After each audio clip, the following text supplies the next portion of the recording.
What the hell's going on with these budgets, man? The other day we found out the Acolyte's really 230 million, not the 180 that we thought the catastrophe was. And now the Marvels comes in and we thought that was a 280 overspend, and it turns out it was over $370 million to make that movie. What the hell is going on over there? Who's greenlighting this stuff? Who's okaying this stuff? Who's not shutting things down the second it gets to 200 on this thing? So between that and the Joker was a movie that made $1 billion. Well, the Joker Part 2 was scheduled to do pretty damn well, or it looked like it projected rather to do really, really well. Well, it doesn't look like that's going to happen anymore because of all the bad reviews, or mid reviews, we should say, as the kids say. So it is a full conversation here with myself, Mike Kalinowski, Steph Sabra, on this live edition of the Kristian Harloff Show. Let's do it. Here we go.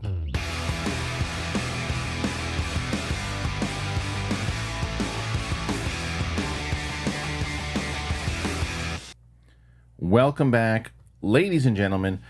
It is the Kristian Harloff Show. It is the live edition, and I am joined today on this special Thursday episode because yesterday I was out seeing Joker Folie à Deux, so my two wonderful co-hosts, both Steph Sabra, Mike Kalinowski, were able to join me here today on the show. And guys, well, before we even start, as we take our questions, you guys were the champs last week, taking down Roca. Well, you got a big hill to climb this week because Roca did it again, but this time he set it and he broke the record at 131.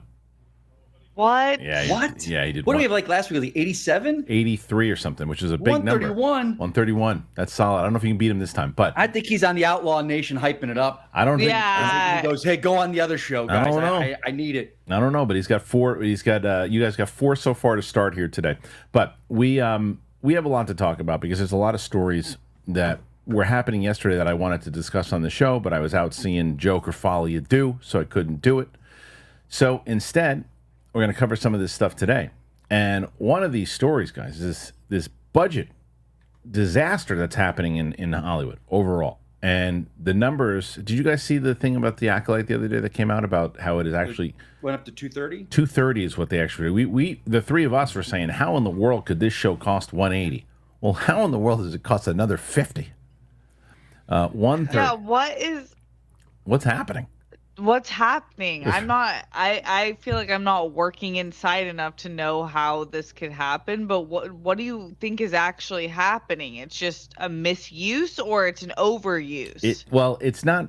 It hasn't stopped, Steph, because it's a Disney thing, because it's not just Star Wars. Because here is the story that I was going to cover yesterday, but figured we had to talk about this today, and the Marvels, which I was not a fan of. I don't know how you guys felt about the movie. I can't remember, but I don't think Mike was a fan. I can't remember if Steph was a fan, but I liked it. Okay. Well, you liked a movie that cost way too much money because at last report, back in May this year, Marvel Studios' The Marvels was dubbed the big box office bomb of 2023. The film reportedly had a net loss of $237 million for Disney, according to Deadline. They indicated at the time that Disney reportedly spent $270 million making the film, and then a further $110 million marketing it, $21 million in residuals, distribution expenses, and $54 million in interest and overhead, which is a total cost of $455 million. That was back then. Meanwhile, revenue from the box office, rental purchases, and streaming resulted in a total revenue of $218 million. Thus, it worked out to a $237 million loss.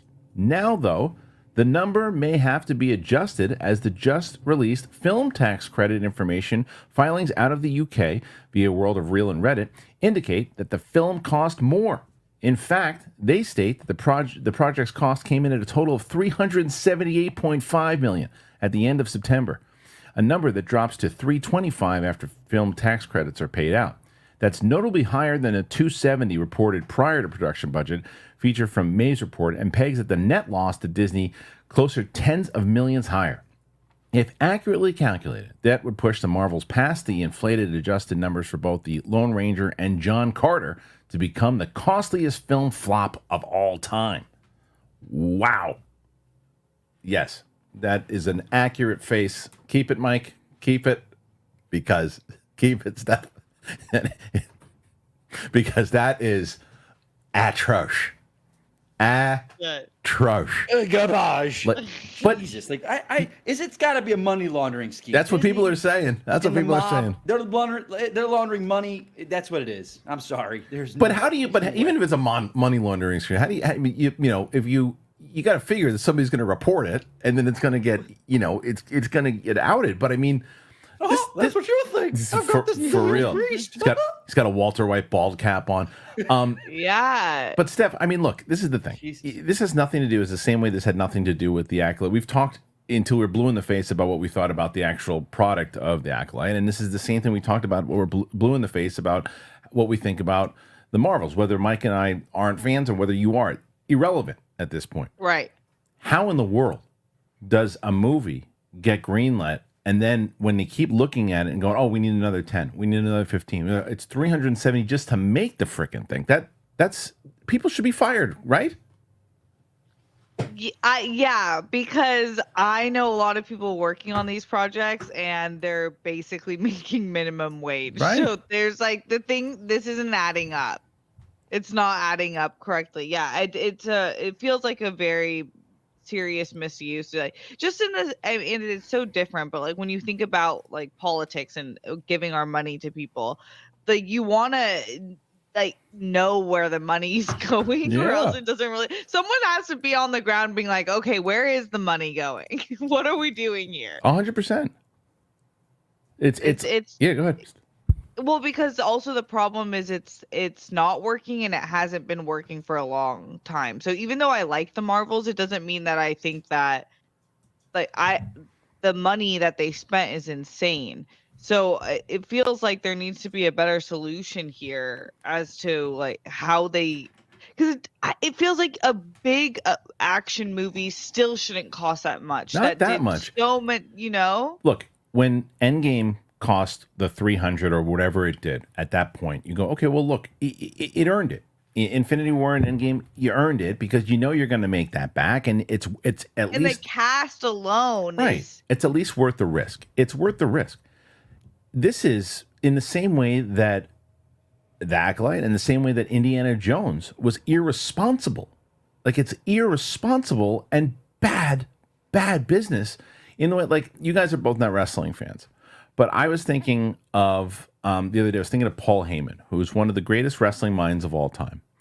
Paul Heyman is able to just see things into the future that other people just can't do. And there's people in all types of business that have that ability, that they're able to say, this is something that I think can work. You put this there, you do that, you do that. They clearly don't have that type of person at this company.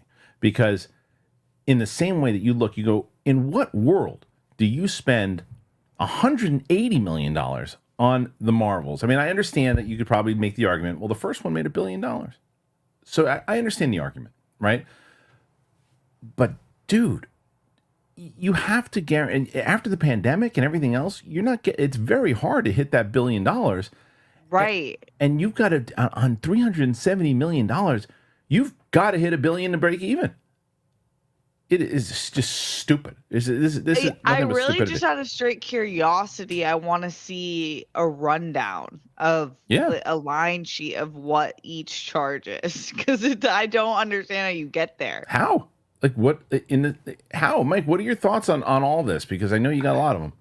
I'm flabbergasted. That's my thing. Flabbergasted. Yeah. It makes no sense. It makes no sense. Like, again, like you'd said, I'm glad you said about the whole, okay, the first one made $1 billion, so let's plug some money into this thing. But in the time since that, there's not really this clamoring to see Captain Marvel again. Like, sure, people like the Marvels TV show, but not enough to make. Not enough for 370. Like, it is. Like, I don't like you.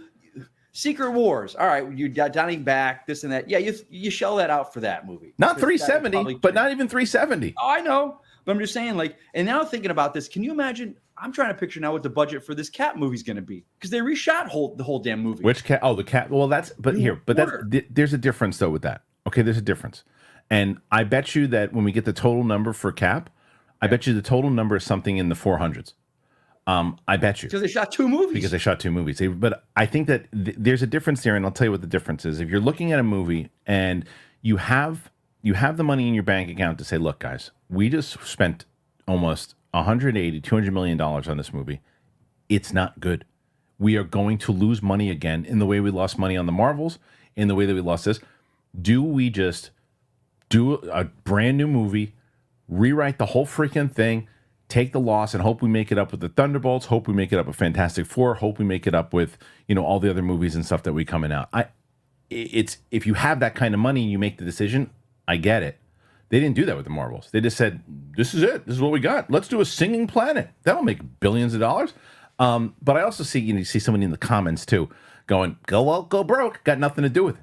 Because even if this movie had a great weekend in $200 million, $300 million opening weekend, it's still a loss. Even if all the people who decided that it's a great movie, it still is at a loss. This has nothing to do. This is if a great movie. If Top Gun Maverick was 370, has nothing to do. In that movie, no one is accusing that of being woke or whatever the fuck.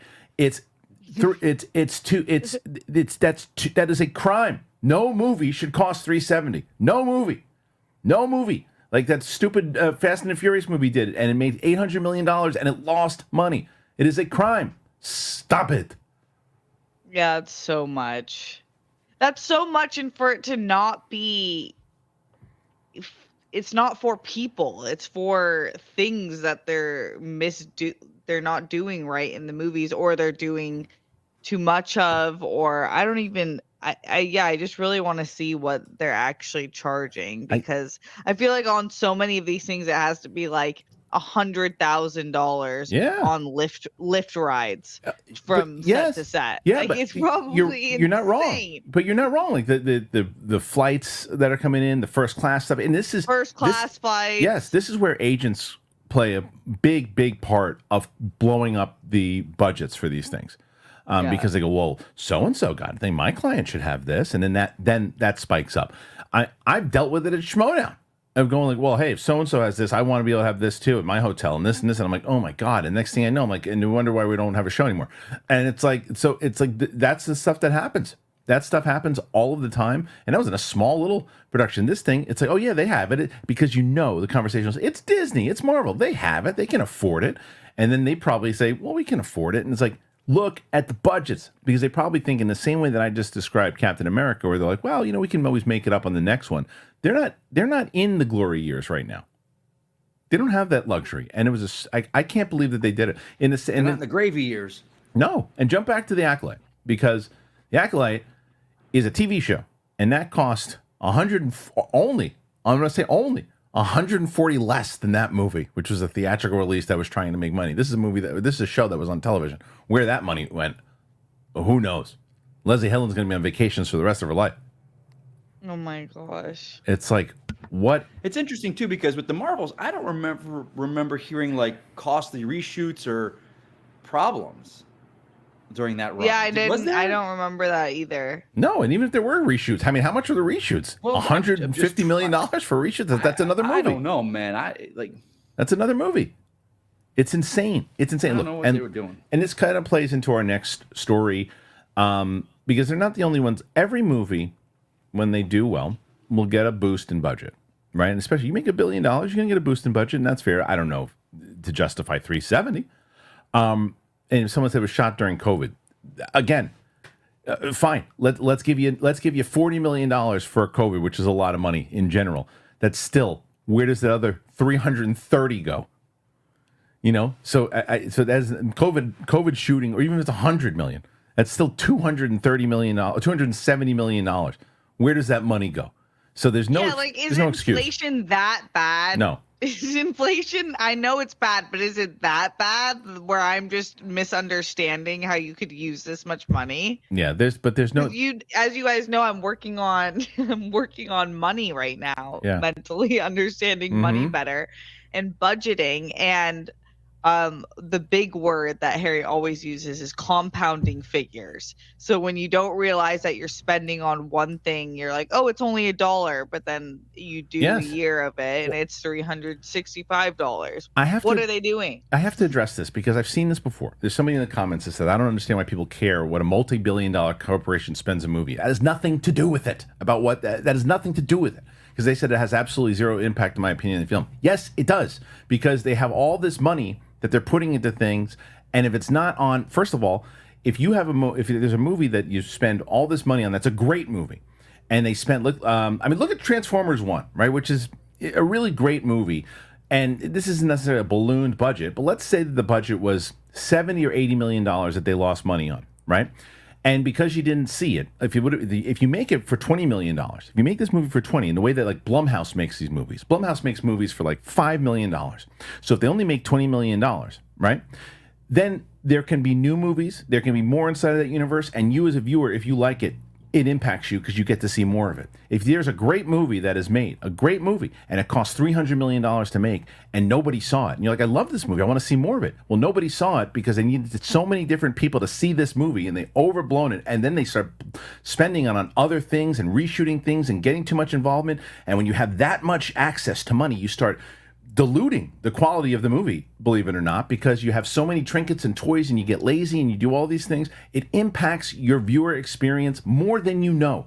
It has nothing to do with whether or not I care what the accountants are doing or whether or not they're spending the right way. And I'm talking about you hurt the quality of it when you're overspending. Now, sometimes it works. Sometimes you need a certain amount of budgets because if they cut back on certain things, but it is very important because they are overblowing budgets and they're hurting the overall experience for people. The other reason why it impacts you is because it drives up the prices of movie theaters.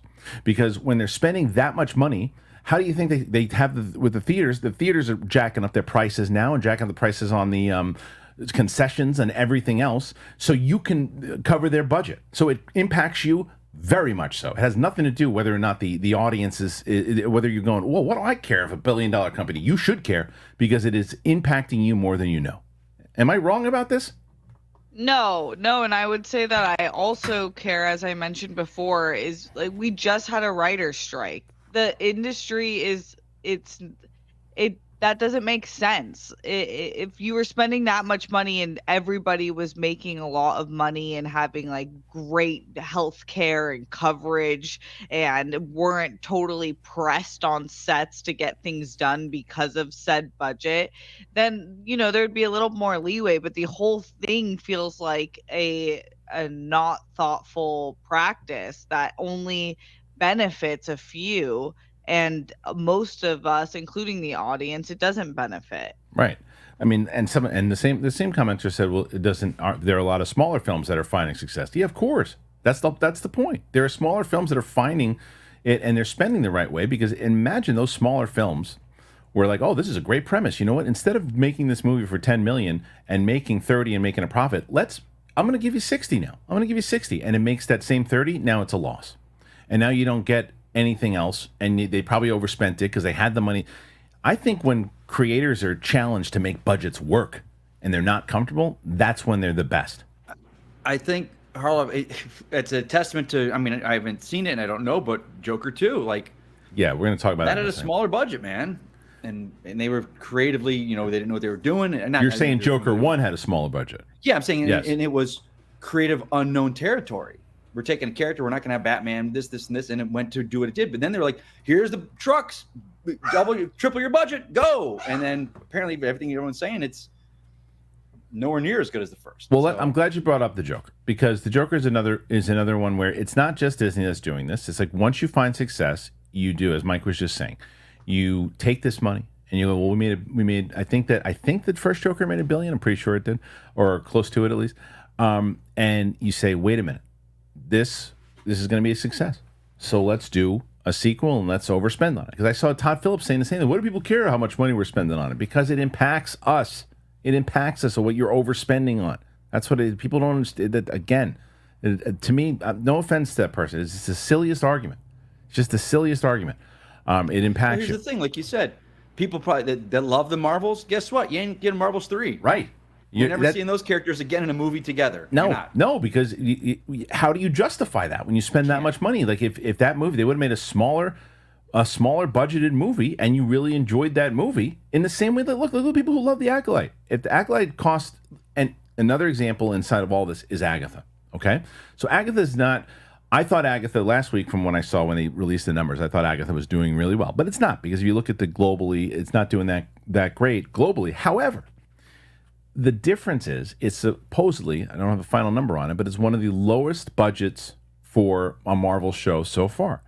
And in what we've talked about many times on this show, they are targeting a specific audience. They're landing with that audience, very much so. And people who happen to be watching along are also enjoying it.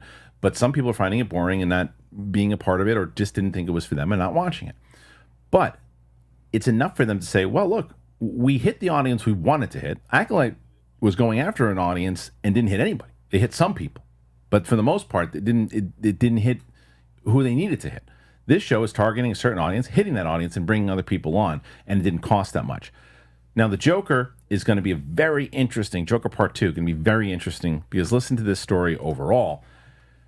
The Joker sequel, the box office projections have now shrunk.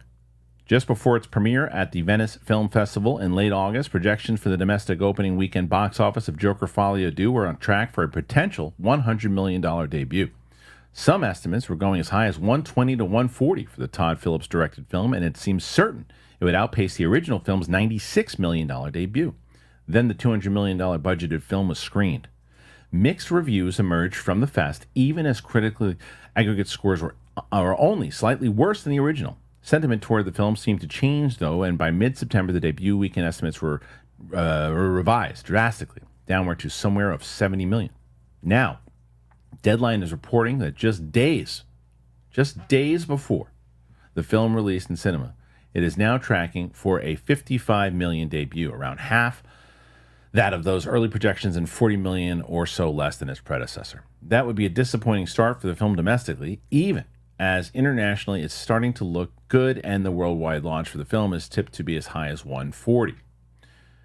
One thing that may or may not impact is the film's ending has leaked online and has led to a divided reaction from those who have read the spoilers. Joker Folie à Deux opens in cinemas on Friday, with previews commencing this Thursday afternoon. Now, this is where I think Warner Brothers might have made a mistake.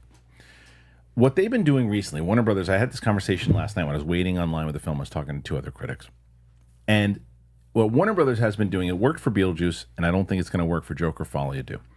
They have been screening movies for fans before they've been screening it for critics, which is new. Fans and influencers have been getting screenings before critics have. The idea and reason behind it, in my opinion, is that when you go on Rotten Tomatoes, what is normally the case? The critic score is low, the audience score is high. So in their mind, they're going, okay, we can get some footage and things out of this, out of influencers and fans and fan reactions, and people will be excited. And who cares if critics don't like it afterwards when it comes out? Doesn't matter. And again, it worked for Beetlejuice. I don't think it's going to work for this one, because it looks like the fans and the critics are on the same page for this one. And I will tell you, I saw the movie last night. I'm going to do my non-spoiler pretty soon.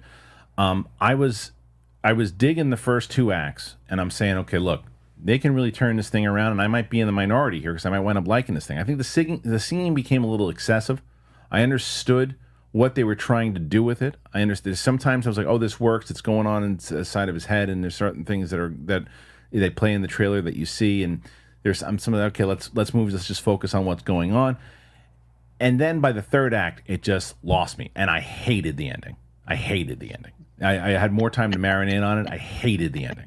Absolutely hated it. I think that the ending was just and I will say the music is fantastic. The acting performances are well done. There's certain things that are really well directed. It totally negates the first movie, and I love the first movie. Not everybody's on the same page. I think the whole first movie was negated from this stupid ending that they come up with, and it was also the ending of the first movie. The very ending of the first movie is totally thrown out the window.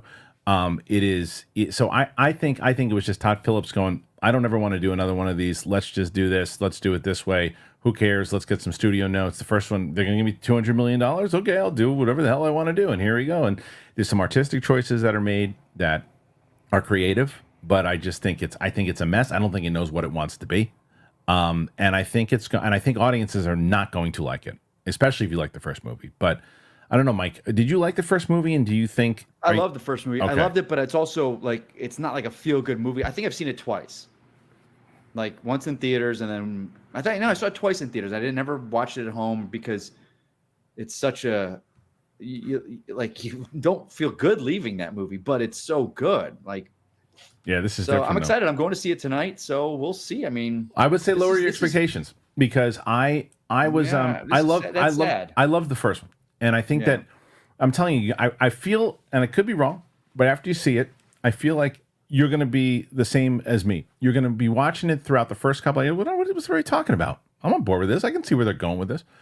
And I just think especially as a DC purist, I feel like you're going to be like, what the hell was that? See, for that, though, with this movie, I throw that shit out the window. No, but I know what you're saying. I'm like, I can't. It's not DC. It's not Batman. I know.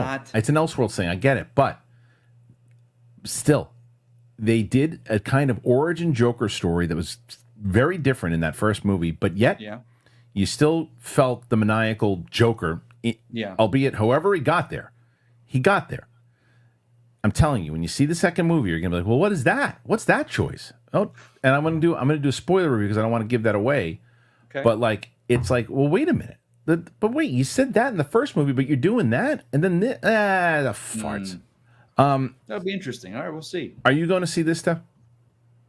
I hate to say this out loud because I am such a supporter of the theater, but I don't think it's a good theater movie for me. Okay, you didn't like the first one, right? No, I liked it. It was just a very intense theater experience. Okay. And I go to the theater to just entertain. Oh, you like to feel good, fun. Right? Yeah. Yeah, so it was so intense. And I had such bad anxiety, which is such kudos to the movie for making you feel such a way. But I didn't like it how I felt. But I liked the movie. I just don't want to see it. So I think I'll have a better chance of liking it if I see it at home. But now that I'm hearing it's a little lighter in some areas, maybe I'll go see it in the theater. I don't know. Is it not? I don't know if it's lighter. I mean, it's certainly it's not as like, woof, but it still gets there. There's still I don't think lighter is the right word. And we're still dealing with a guy who's got a lot of mental issues, and you're dealing in Arkham Asylum for 85% of the movie. Oh gosh. Okay. I'm hearing a lot of what you're saying, which is this overall kind of, I wonder what he was trying to accomplish. Yeah, and look, I saw Roxy's thing too, and I think that Roxy's right. It's like, look, they take some big swings artistically. There's the music is wonderful. The performances are definitely. I mean, Joaquin Phoenix and Gaga are great together when they have the time to shine, for sure. There's some really good moments, and then there's just times you're like, wait, where are they going with this? And then I was watching, and Greg Alba said the same thing, and I couldn't agree with him more. He says, there's times you're like, oh, I'm so locked in. Now I'm frustrated. Now I'm locked in. Now I'm frustrated again. Now I'm locked in and I'm frustrated again. And by the time, now, if I would have been frustrated and then they just took it home with the ending, I would have been like, okay, there's some stuff that didn't work, but they maneuvered it back. They took me to that road. And now, because when I left the first movie, I was like, whoa. I'm like, wow, that's where they went with that. I'm like, oh, that's how he got to, that's their, as Mike was saying, that's their version of the Joker. That's that guy. This one, I'm like, what's happening? Oh gosh. I mean, what's happening? Who's this clown? Right? There you go. Nice. So anyway, it's like this is another one where I don't know. Let's kind of focus on the topic at hand here. This is an interesting situation because I do remember where it was projected at 120 to 140. Is this one of those things where people are going to start hearing, I don't know if I want to see this anymore in the theater? Because we put a poll up today on the channel, and it was pretty telling. There were a lot of people who are going, too many people are saying it's not good, and this is where I think those fan screenings backfired on them. I think the fan screenings backfired on Warner Brothers this time around. But I don't know, Steph, you think this is going to be a huge impact, or could this thing actually wind up making some good money opening weekend and surprise people? I hope it does, but man, do people really care about the social cues when a movie is dropped and what people are saying about it? It's hard not to affect you when you hear both critics and the audience kind of feeling the same way if you're not a serious fan. So I don't think it's going to affect the serious fans that have been like obsessed with Joker because it just got such a cult following. Mm-hmm. I think they're definitely going no matter what, but I do think for people who are like interested, it might be like, oh, maybe we'll just wait because it is so expensive and it's a night out that you might not want to do if it's not guaranteed fun anymore. Yeah. It's really it's a bummer because Mike, what do you think? I know you're going to see it tonight, but do you think that what do you think overall this movie is going to do opening weekend? Do you think worldwide it'll do pretty well? What do you think? I don't know, man, because when stuff like this happens where a movie you assume is going to be so good, and then you hear the talk, like I'm just brought back to The Flash. Like that movie was on point until about a week before it came out, and then it came Anthony out D'Esposito. Yeah. It just didn't do what anyone thought, and the word of mouth happened. It wasn't even like it was second week box office drop. It was like right away. Like the diehard fans will go, but this movie kind of the original Joker transcended that. It transcended DC people and everything. It just, everyone heard about this kind of zeitgeist of a movie and bought into it and went and, I don't know, man. I'm going to post a poll right now, and I'm going to ask the audience that's watching, are you going to see Joker 2 in the theater? That's not this weekend, but in the theater. I want to see what the audience who's watching now going to see. And let's see if they're going to see it. So we'll find that out in just a moment. Before we do, we got some more stories to cover, and Mike and Steph making a comeback right now. They got a while to go before they catch Roka's 131, but at the moment they're at 20. So they're 20 right now. Can Mike and Steph repeat and beat Roka from last week? It's got a long hill to go, but we shall see. Before we move on to our next topic, I want to tell you guys about our good friends over at both Liquid IV and Built. Here you go. I was having a barbecue with the family, and I was going to go and went to pick up some games for the kids to play, and I was picking up cornhole, and while I was at the sports store getting it, I kept seeing Liquid IV, and more, I'm so excited that people are learning about Liquid IV because I've known about them now for a bit since they've been on the show. Liquid IV has refreshing summer flavors like popsicle firecracker, it's got rainbow sherbet. It hits the spot when you need transformative, hydrating relief. I really do enjoy it, and it's great to have Liquid IV. It really is, and I love this popsicle one, so I'm showing it right now. You can choose from their line of sugar-free flavors. They have raspberry melon, they have white peach, they have green grape. So what you want to do is you want to tear, pour, live more. One stick, 16 ounces of water hydrates better than water alone. It's powered by LIV Hydroscience, which is an optimized ratio of electrolytes, essential vitamins, and clinically tested nutrients that turn ordinary water into extraordinary hydration. It's got 3 times the electrolytes of the leading sports drink, 8 essential vitamins and nutrients, always non-GMO, vegan, gluten-free, dairy-free, and soy-free. So indulge in hydration this summer with Liquid IV. Get 20% off your first order of Liquid IV, but you got to use liquidiv.com and use the code BIGTHING at checkout. You get 20% off your first order when you shop Better Hydration today. Use that promo code BIGTHING at liquidiv.com. Built. I really hope that people are going to start taking advantage here of Built, because listen up, renters. If you ever feel like you're stuck in this loop of rent payments, just watching your money vanish into thin air, it is time to turn that rent game around and start earning some serious rewards, and that's where Built Rewards comes in. You've done that before. You've been there. You're like, I'm burning cash with all the rent checks. I'm there all the time. I feel like it. It's frustrating, but here's the deal.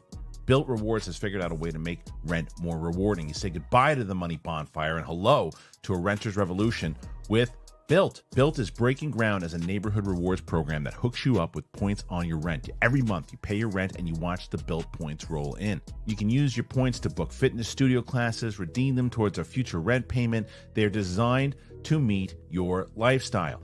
Pay rent hassle-free through the Built Rewards app. Your rent game just got a major upgrade. Built points have consistently ranked the highest value point currency by the Points Guy and Bankrate. Earn points by paying rent now when you go to joinbuilt.com/bigthing. That's joinbuilt, BILT.com/bigthing. And make sure to use our URL so they know that we sent you. Joinbuilt.com/bigthing to start earning points with your rent payments today. All right, thank you to our friends over at Built and, of course, Liquid IV. As I tell you guys each and every time, if you are able to help out the show and you want to get something for yourselves, then do it by getting one of our wonderful sponsors. I see people in the comment section right now talking about the sponsors that they have gotten and that it has changed them and they love what they're doing. So check them out. And again, please let them know if you go to either Liquid IV or Built, tell them that we sent you. Okay. So let's keep moving on. Steph, you still digging the Lord of the Rings show on Amazon? Yes. All right, so my gosh. I got some news for you. You want to hear it? Yeah, I do. I got some viewership details. You want to hear it? Yes, I do. All right, so I don't know the answer. I don't know if this is good or bad news for you. I just saw that it just popped up, and we're gonna find out. We're gonna find out. Here it is. New Rings of Power Season 2 viewership details. And the details are as followed. Amazon Prime has unveiled new viewership figures for their mega budget The Lord of the Rings of Power series ahead of the show's second season finale airing this Thursday. Jennifer Salke, head of Amazon MGM Studios, appeared at the streamer's UK upfront presentation in London and revealed that the first season has pulled in more than 150 million global viewers to date. In addition, she says the second season has managed 55 million global viewers ahead of the finale. It's like Salke is referring to the number of accounts which watch as opposed to actual viewership figures. It also has been confirmed that the UK is among the top regions in the term of the series viewership and that Prime is expected more growth and momentum for the second season with time. The talk comes as Nielsen data has shown an audience decline. The second season premiere saw over 1 billion minutes viewed, but was down from the first season debut despite more episodes were available this time around. The first season debuted in September 2022 to the largest premiere audience ever for Prime Video. So I don't know, Steph. This seems to me like there's a lot of, finagling, if you will, of, well, look, this is a great number. She doesn't give like the real numbers. And she's kind of, before she makes an announcement, she goes, just give me a good number. What can I say? Well, why don't you just say how many accounts are watching it? As opposed to, so that we make it look good.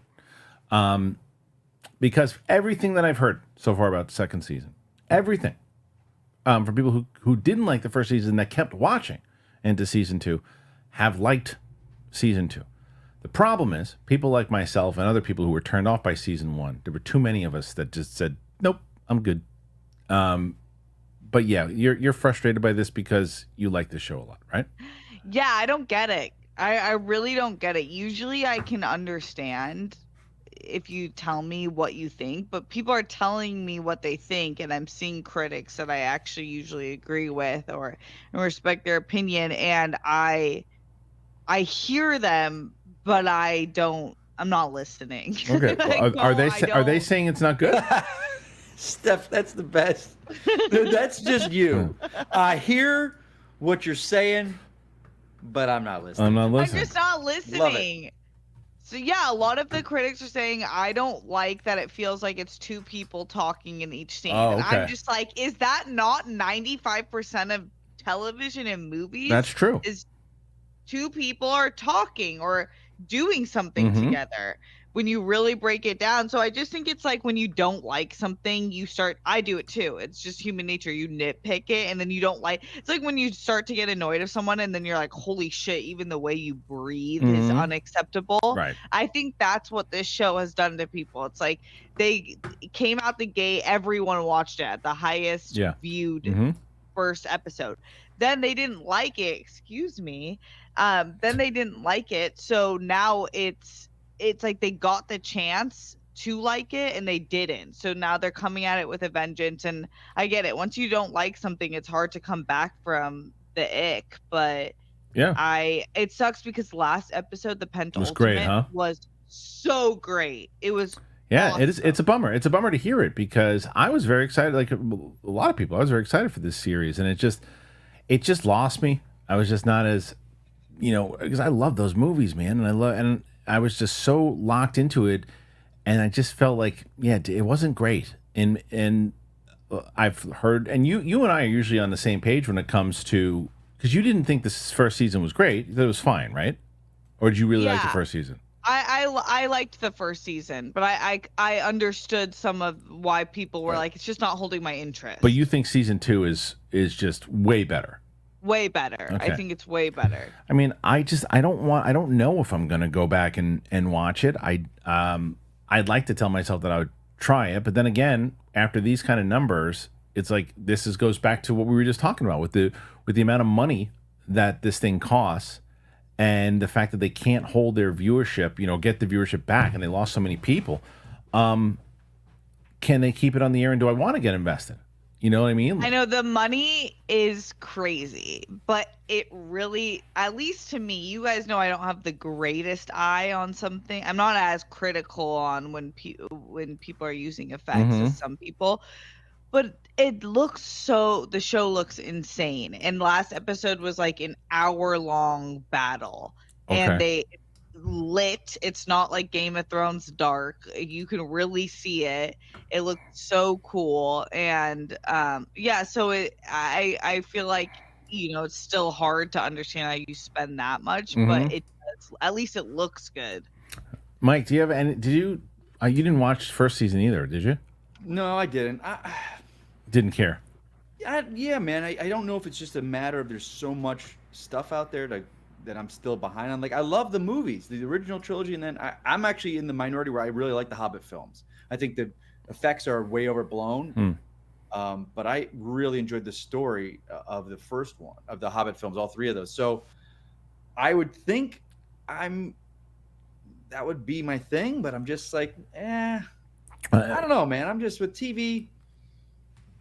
Yeah, there's so much out there. There's so much. I'm very selective on what I watch. Yeah, you got it. I mean, it's a lot of investment. Like, so the great Wicked Art, who did the Capes and Cowls comic book, which I think will be available. We're going to have members. We just started channel membership on this channel. I think that the Capes and Cowls comic book will be available to those members also. But he wrote, and he said that Amazon already confirmed that they're going to do all 5 seasons regardless of how it does. Now, hey, good on them for committing to it, but that's, first of all, that's a statement. It means you got to do it. And if you go do the 3rd season and nobody's watching, or 4th season nobody's watching, you're putting all that money into it. Either you can, again, going back to what this guy said before about how he didn't understand about why we care about budgets, it's because you shouldn't do 5 seasons of that show for too much money. You should, if you're not doing the ratings on it. But I don't know, we'll see. But this is an interesting. You got Gladiator 2 that's coming out right around the corner, which I'm still pretty hyped about. Some people are mixed on it. I think that's going to be another one that's going to be all about word of mouth, and if it delivers. Ridley Scott's doing something interesting that I'm curious about, and that is a TV show that he's going to produce. Ridley Scott is going to produce the Pompeii series. Ridley Scott is set to produce a limited series adaptation of the book A Day of Fire, a novel of Pompeii, currently in development at Amazon. The book covers the lead-up to the eruption of Mount Vesuvius in 79 AD, an event which utterly destroyed the Italian city and killed many of its residents. The story deals with a series of overlapping stories of people living in Pompeii and what their lives were like before the heavens came down on them. The book was penned by a bunch of authors, including Kate Quinn, Stephanie Dre, Ben Kane, Eliza Knight, Sophie Perrinot, and Vicky Alvaler. The Tudors and Vikings creator and Elizabeth scribe Michael Hurst is set as a writer, executive producer, and showrunner alongside Horatio Hurst, making his TV writing debut. Ridley Scott, David Zucker, Clayton Kruger, and Sharon Huff executive produce for Scott Free. This will join Scott Free's impressive upcoming slate, which includes Blade Runner 2099. Is that a TV show? Blade Runner 2099? I didn't know about that. And Alien Earth. Do you know anything about that? The Blade Runner? I had heard something because the 2099, because the last one was what, 59, 2059, 2095? 49, wasn't it? 39? Was it? I thought it was a question I thought it was 49, but maybe they'll tell us quick in the comments here.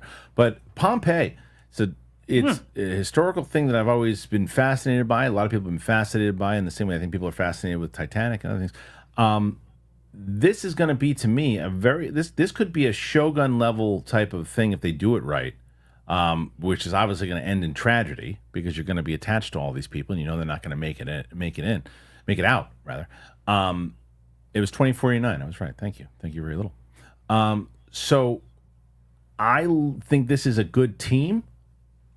I'm on board for this. I'm curious for it. I'm hoping that it's going to be good. But Steph, you hear this news? Is this something that fascinates you at all, or do you not really care? Yeah, it's exciting. I like historical pieces, even if they fluctuate from the truth somewhat. It's still exciting to me. I like those types of shows. So I think that, and I love Shogun, so that's a good point. If they make it in a similar vein where I think part of the reason Shogun was so great is that it is historically based. So that's even more fun, like finding out that it's real when it seems so insane. And Pompeii is one of those events that's like it's so great, like what was happening is so crazy. So it could be cool. I think Ridley Scott, he attaches himself to a lot of projects, but most of them are pretty good. Mike, what do you think? Yeah. I'm going back to thinking about Gladiator 2. You said I don't know how that's gonna do. So, but a TV show about that period it seems like it's such a fascinating event. A lot of times they do events or historical TV shows, and you're kind of like, all right, well, we'll see what the characters are. But that's backed by such a great event, that, fascinating, and I don't know. But then again, there was the movie about it, and that thing was awful. That's true. I mean, yeah. Kit Harington. Oof. Oh, it was not good. It was not good. But that was a bad movie. No, you're right. But again, if there's a TV show. Right, you have more time to explore on it, and you have a good team. And the same way, the analogy to Shogun, that's a great analogy. Yeah, if you can do Shogun, I mean, that's what everybody's going to compare the stuff to right now, and hopefully so. Hopefully, the teams in general, we should do a Shogun style thing on Pompeii. And you obviously, even if it's super popular, you can't do a season 2 of Pompeii, clearly. No. But it's gonna, if you get emotionally attached, that's the thing with this show. If you get emotionally attached to all these people, you're going to be bummed every episode because you know what's coming, and you're like, oh, because nobody makes it out. Oh, yeah, right. You're like, oh man, this is that brutal. Is true. I love Copernicus. Yeah, you know he's toast. You know what's going to happen. So why do I want to watch it if I know everybody's going to die? Because it's the lead up to it. It's the tragedy. It's like watching because and to see how they're going to actually. It's that. Because they have to, because sometimes you do the shows of when there's a tragedy where the tragedy will happen in the second episode and then it's the aftermath. Yeah. You can't do that with this show. There is no aftermath unless you years later and people are finding all the remnants and everything too. But it's like it's going to be a tough one. But I think it's a no-brainer. If Ridley Scott comes in with this team and says, "Hey, we want to produce this thing for Amazon," it's a no-brainer. You sign it up, regardless of if Ridley Scott's been hit or miss. This is okay. Ridley Scott wants to do a Pompeii series, a limited series and who's your team? All these people. All right, let's do it. That to me is worth more of an investment than finishing out seasons 3, 4, and 5 of a Lord of the Rings show that isn't delivering. But hey, they're going to do both. They're going to do both. All right, we got 2 more stories, and then we're going to go to the questions. And right now, you guys are at 33, fighting back. I gotta give you credit, fighting back at 33. You still got about 100 questions left to beat Roka, but still, nonetheless, you guys beat him last week. Let's get to this story, which, Mike, you're a big Voltron guy? Growing up, I was, sure. Well, the live-action Voltron finally happening. And now the film has cast its lead. Newcomer Daniel Quinn Toye. Don't know if I know that. He's a newcomer. I'll get his name right eventually. He landed the starring role in the big budget live action feature based on the mecha anime Voltron, Defender of the Universe, at Amazon MGM Studios. The classic 1980s cartoon centered on 5 young space pilots and a battalion named the Robot Lions. Those vehicles are able to join together to form a mega robot known as Voltron. The series, a reworking of Toei Animation's 2 mecha anime series, Beast King and Go Lion, and Armored Fleet Dayrugger 15. It gained international recognition when it was adapted by World Events Production and ABC into English animated series from 84 to 85. The show was successful. It spawned 3 more animated TV spin-offs, 2 video games, line of toys. Red Notice and Skyscraper director Rawson Marshall Thurber is attached to co-write and direct the film, with Ellen Sharman co-writing, Todd Lieberman, Bob Koplar, and David Hoberman are producing. Yada, yada, yada. I got to tell you, I was interested until, and no offense to, it's as soon as Rawson Marshall Thurber, I'm not a massive fan of, that speak recently. Well, he just did Red Notice, which is coming out. That's the Rock one, and on Netflix. Oh, no. Yeah. Oh no. So take a look, Mike, at his credits while we do. Watching that trailer with an audience. Yeah, I don't know. Oh, but no. But let me tell you that it's less about the kid who's casting it. I don't know anything about him. Not sure. You're not going to see the kids. No, my problem is this though, is that these types of things, and I went through it with He-Man and saw everything happen, and I think that they landed. I think that finally He-Man landed on a good director in Travis Knight, and I hope they don't lose him like they lost everybody else. But like, I hope that it sticks, and it looks like it is. No, Travis, that's a good pick. That's a good pick. Great pick. I'm on board. That's been the only one so far out of everyone. And they've been casting on that too. Yeah, they've been casting heavy on. This one actually looks like it's going to happen. I think that's going. I do.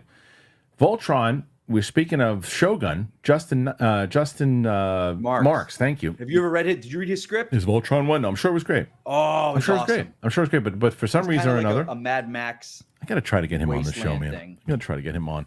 Hell yeah, get him on. Yeah, I'd love to talk to that dude. So he, I wouldn't have you on. I would just do myself. But shut your mouth. I mean, you're right. I have Steph. But he was, but he probably wrote a really good one. I wonder what happened there, and probably studio politics and all that crap. His one was like the first one that was out there. Yes. I remember. It's got to be, I want to say 20 years ago now. Wow, no, not 20 years ago. Mid-2000s? No, not 20. Because yeah. No, because. All right, well, I'll pull it up right now. It wasn't. I have it. Do you want me to tell you why I know? Tell me why you know. Because you dopey. Silver Pictures. Blah, because, blah, blah, blah. yeah, you dopey ass. I was working on it with him on the He-Man thing, and that was 2007. So he didn't do Voltron until after that. Or he did it before it, smartass. Let's see, stink face. Hold on, I'm pulling it up. I got the actual script here. Shut your mouth. I'm very proud of you. I'm real proud of you. All right. Anyway. I'm not proud of. Here it is. Voltron. What year was it?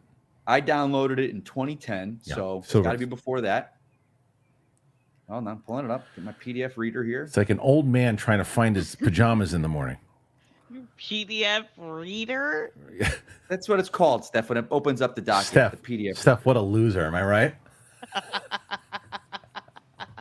Shut up, Steph. All right, here's Justin Marks. He just froze. Yeah, you're right. Yeah, I know. I know I'm right. You're real right. I know. It's what year was that? Oh, no, wait. No. I don't have my glasses on. It's 07. Oh my God. Okay, it was 07. It wasn't 04. I thought it was 17. I don't have my glasses on. Around the same time, so right? May 23rd, 07. Okay. All right. Yeah, I thought so. That's what I said. Mid-2000s, smartass. Almost 20 years ago. Is that what he said, Steph? I don't remember. It was. Come on, back me up here, Steph. Come on. I actually don't remember. Let me close my PDF reader now. Loser. All right. Let's get back to the last subject, please. What is it? Well, moron you are? Well, after that display, you don't have anything to say. So why don't you go yell at somebody at Twitter? Here's the next one. Let's go. I'm waiting. I'm trying to think of what I should do. Oh, I know which one I'm going to do. Let's talk a little Spider-Man. Let's talk a little Spidey. Okay. Andrew Garfield is open for more Spider-Man. Now, having returned to the Peter Parker Spider-Man role in Spider-Man No Way Home, actor Andrew Garfield has indicated he'll happily come back for more MCU fun on certain conditions. Talking to Esquire to promote his new romantic drama, We Live in Time, Garfield says he had been left dangling after The Amazing Spider-Man 3 was shelved. When the character made his No Way Home debut, he described it as being really healing for me, and so he's keen to get back to it, to which he says, for sure, I would 100% come back if it was the right thing.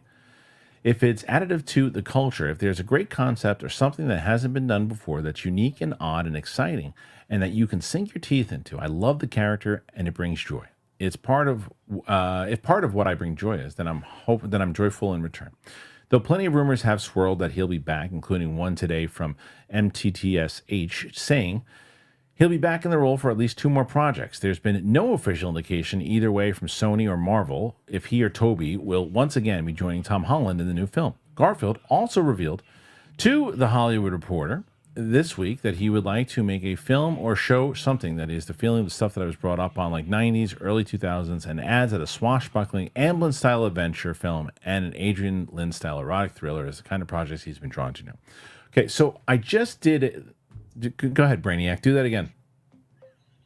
What? Do it again. What you just did. What did I do? I don't know stick what I your did. whole forehead into the camera. Yeah, perfect. That's what everyone needs to see. Look at that. So good. Yeah. Unbelievable. All right. So get out of there. Unbelievable. All right. So look at Steph just laughing her ass off. So we are talking about we actually just had a Spider-Man episode of Matt Serra's show, which is every Tuesday at 11 a.m. on his channel. You should go check it out. But it's he had had Robbie Fox on from Barstool, and they were talking about the Spider-Man films, and we started getting into that conversation.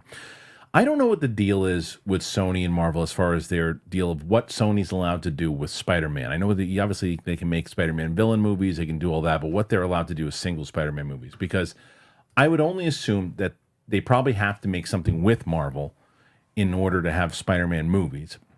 Because otherwise, it is, again, using the word irresponsible and stupid that they wouldn't have just made a Tobey Maguire, Andrew McGarfield, and Toby Lewis. If Tobey Maguire and Andrew Garfield, if they would have just made a movie with those guys, good old Toby Lou. If they would have made a movie with those guys right away, that's what they should have done. But maybe they're not allowed to do it. And it also makes sense because of all the things you hear, Mike, with Kevin Feige wants a street level movie. They want to bring in, Sony wants to bring back Garfield and Maguire, and these rumors here. What do you think, A, about him wanting to come back as Spider-Man, and B, how they should do it? I have to ask, what are we doing with all this?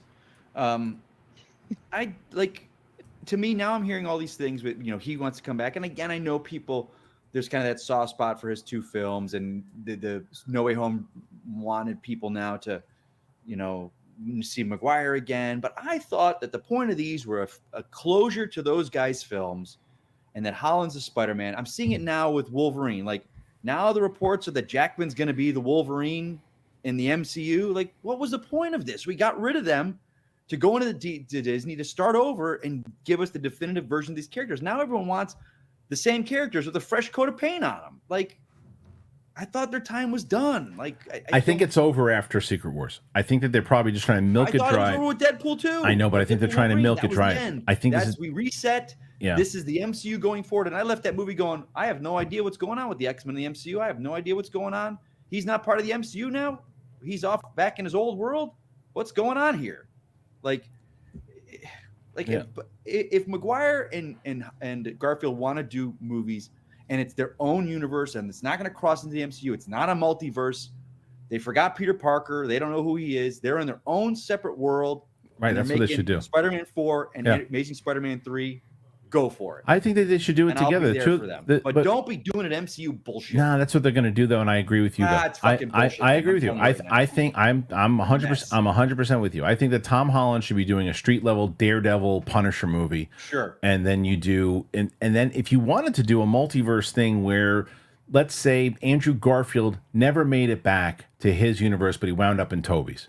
And then it's a Toby and Andrew movie where they're buddies, and you got to figure out, because if you think about it, Toby's got something to go back to, where Kirsten Dunst is MJ talked about it. He's got something to go back to, where Andrew doesn't really have anything. So, but I'm just saying, if they were gonna do something like that, Spider-Verse movies that are doing that. I know. I'm just telling you, if they were gonna put the two of them together, that's how they could probably do it. But either way, I'd like to see him come back. Steph, do you want to see him come back, and how do you think it should happen? I love Andrew Garfield, so if he wants to and they want to do it, yeah, sure. But I'm definitely not first in line for thinking they should absolutely do it. It feels a bit unnecessary. If they do it, I guess, yeah, I would say do like a standalone with them in it, because now they're connected from the last movie they were in together. But I think he has to say, of course I would come back. You know what I mean? Like, yeah, but I think he wants to. I think he wants to, though. I think he really wants to. I think he wants to, past just saying like actually wants to, not that would be fun. Yeah, no, I think he really loves the role, and I think he was pretty honest about. I think he got he was bummed about how it.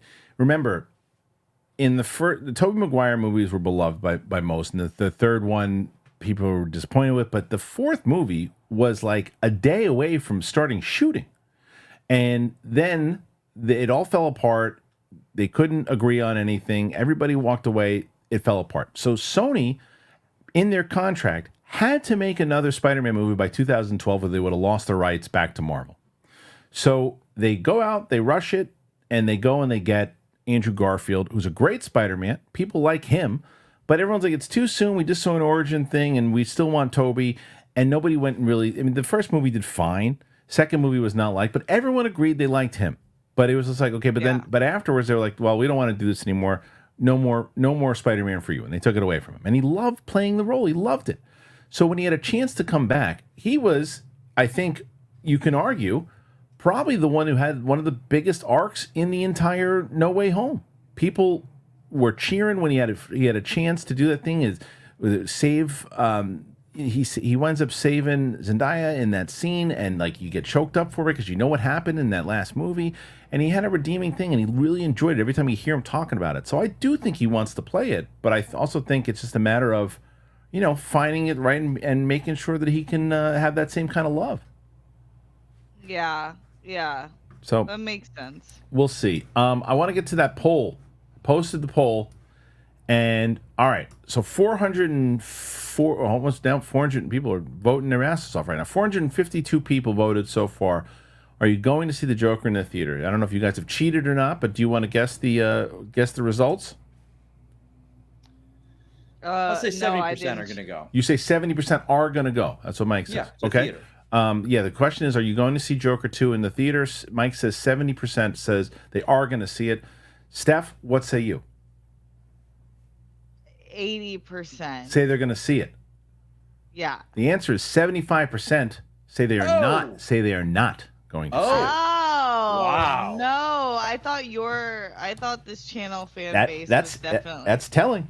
It's telling. Look, it's 400. It's 500 people, but still, it's like, it doesn't seem, even if there were 15,000 in here, it doesn't seem like there'd be that much of a bounce back. Usually, it'll tell you, like, I think this is one of those things, as I mentioned. I think that a lot of times the strategy of the fan screenings, I think the strategy is sound. I understand it. I don't think it worked for them this time. I think because the fans feel the same way, and they're like, "Oh, what are you doing here?" And I think that has misfired, because I think more people are going to listen to, as you were saying before.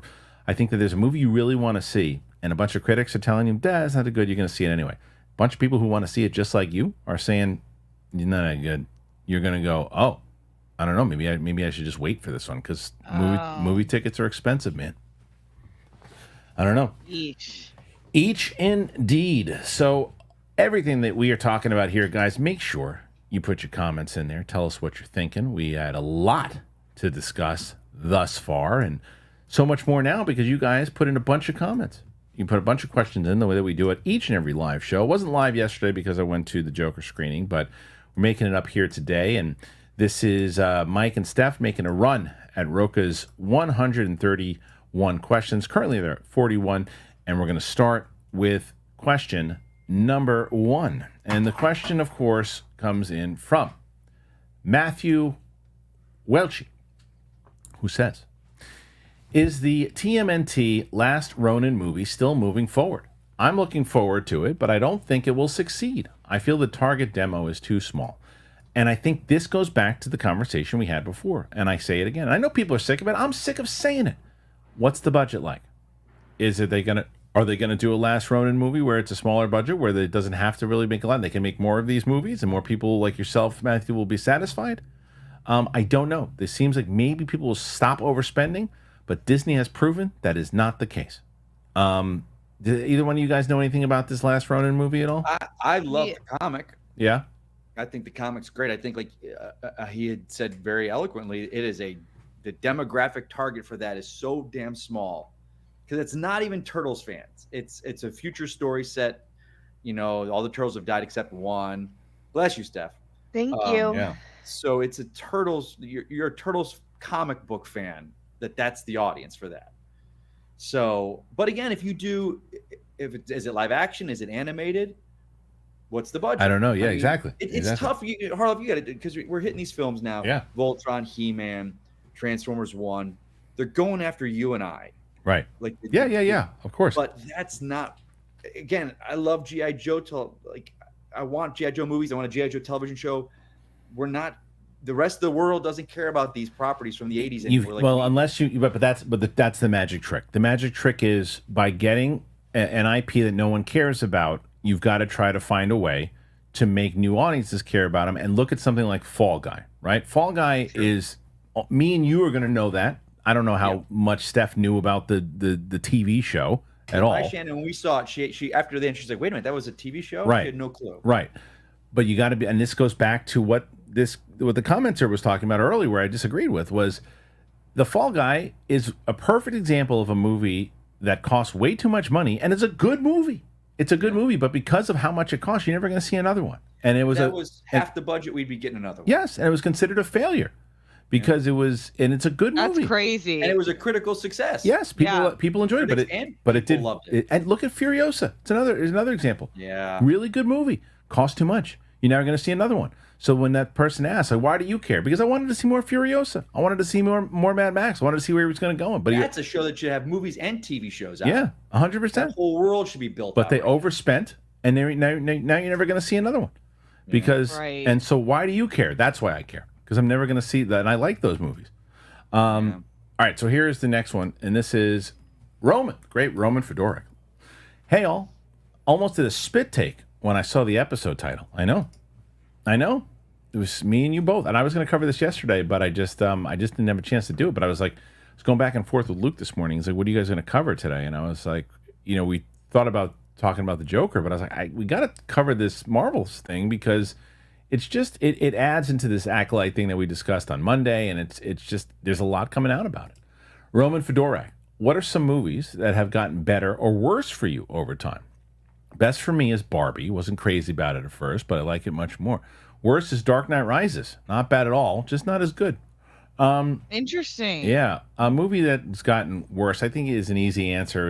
Is Last Jedi. When we had to do our rewatch for it, it's true. Like when first, what's wrong, Steph? Just. What happened? No, the way when you don't like something, it's the funniest thing ever. The way you express it. What, just like the sadness? It's not personal. It's very matter of fact. It stinks. It stinks for me. It stinks. I had this conversation with Pete. Did you see my back and forth with PJ yesterday, Mike, on Twitter? No, on Twitter. Were you talk about Kingdom Crystal Skull? He brought up Kingdom and Crystal Skull, and he said how great it is. And I just wrote I wrote back a GIF, whatever the hell it is, and I had Rocky going, "It stinks." It's like it's the worst. That movie sucks. It sucks so bad. Yeah, I'll say Crystal Skull for me. That it gets worse. Yeah, it's atrocious. Like when I first saw it, I was so hyped. It's atrocious. And the more I watch that film, the more I'm like, holy crap. Yeah. Man, it's not good. There are some. Yeah, I'll say that. There are some for me. There are some for me that I have to figure out. As far as what gets better, there's certainly a bunch. I mean, I said Guardians 2 is a movie that got better for me. I didn't like Guardians 2 at all the first time I saw it, and we did a rewatch of it. Yeah, come on. I have mine. Yeah. It gets better. What? Because I'll never forget. I went into Ragnarok. Oh yeah, that's a good one. Yeah. Just everything I'd seen about it, the humor. I was like, this is gonna suck. Yeah. And I was like a miserable bump on a log watching that movie. Just arms folded like this. I forgot. Like there was something about Asgard, and he's like Asgard, and I'm like, oh my god, and that movie has come around so much to me. It is top 5 MCU. I watch that and can never get tired of it. Quote it all the time. So that for me is 100%. I was wrong, and all right, that movie is awesome. Steph, you got two. One that gets worse, one that gets better. Okay, I rarely rewatch movies unless I like them, so I don't do what you guys do, which is I feel like rewatch movies to see if your mind changed. Yeah. My mind usually doesn't change, but I would say like a movie with a big twist, it's like it's not that it gets worse, it just doesn't hit the same, so it loses that's fair. Its effect. It's a nice political answer. Yeah, and then a movie that gets better with a watch. I don't even know. Killing it. Sorry, guys. I can't think of one. Fair enough. I don't rewatch movies really. It's hard, these questions when they pop up though too, but you definitely have some. I can guarantee you there's something you're like, oh, if it pops up, ones that you thought. Okay, I'll think about it. Roman follows up and says, best and worst of M. Night Shyamalan. For me, it's best is Sixth Sense, worst is Last Airbender, especially as a fan of the animated show. Worst, Last Airbender is pretty bad. So I might have to go and agree with that, especially knowing after the potential of what that show really. I fully agree with that. Yeah, and I'll never forget my friend Steve Simone, comedian who it was me, him, and Ellis went to see it, and he did a review with us, and he had the best line. He said, I went and saw this with my friends, and the guy next to me was sleeping, and I was jealous. and is so good. And I said best I would actually say, I mean, Sixth Sense is pretty damn good, but I really like oh my god, Unbreakable. I really like Unbreakable. Yeah. Oh, okay. For me, his best is Unbreakable. Yeah. And his worst is The Happening. It's pretty bad too. Oh, that's a bad one.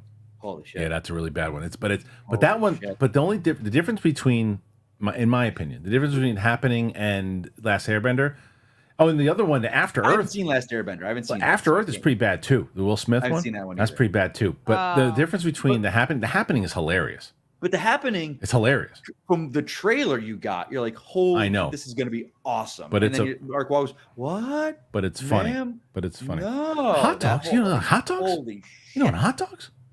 I'm a hot dogs fan. This is a joke from yesterday or 2 days ago. Callum Fadian says 378 million for the Marvels is wild. So I made Brett and I were on for my birthday show. We were doing in the beginning of it, before Roxy got in there. We started talking about slang and things that I hate, and I hate when people glom on to whatever's popular, so they start saying it, and everywhere you go now, on every post, everything is wild. There's something for this is wild. This is wild. That's a new slang. Oh wild? My god! Everybody uses wild, out of control. That's wild. Yeah, it's horrible. Is what it is. It's terrible. I heard it back when we were growing up. Yeah, but they abuse it. They abuse it, and it's been abused. So Callum is helping us abuse it today. But he's right. 378 is absolutely wild. Al Rensha, Mike with Kristian is always funny. You shut your mouth. That's right.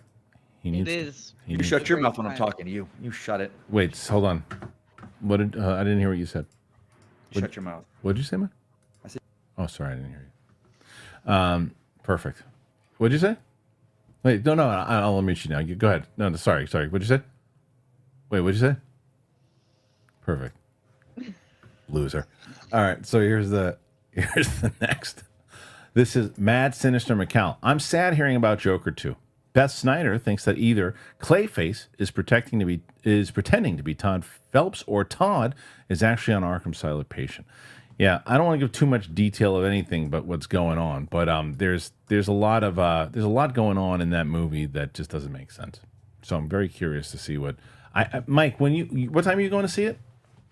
I think it's at 7 at the Grove. Will you text me after you see it? Because I'm so curious. I'm so curious to hear. Yeah, on the thread. Just put it on the thread and tell us. Yeah.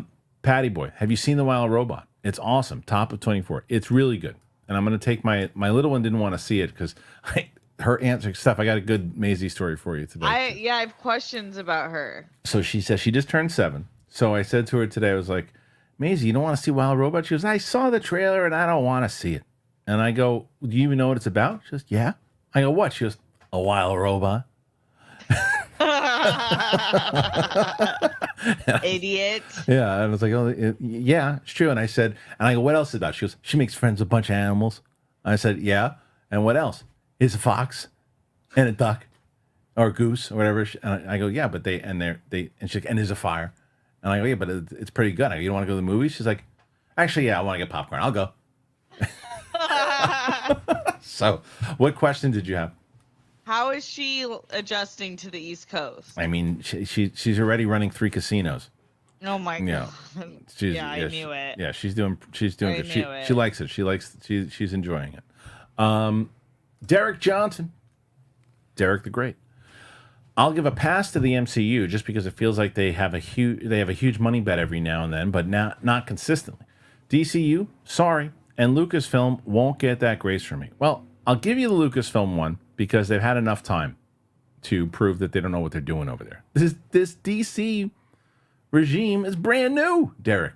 I know that Derek's been pressing on James Gunn. He's not. He's very skeptical. He's very skeptical.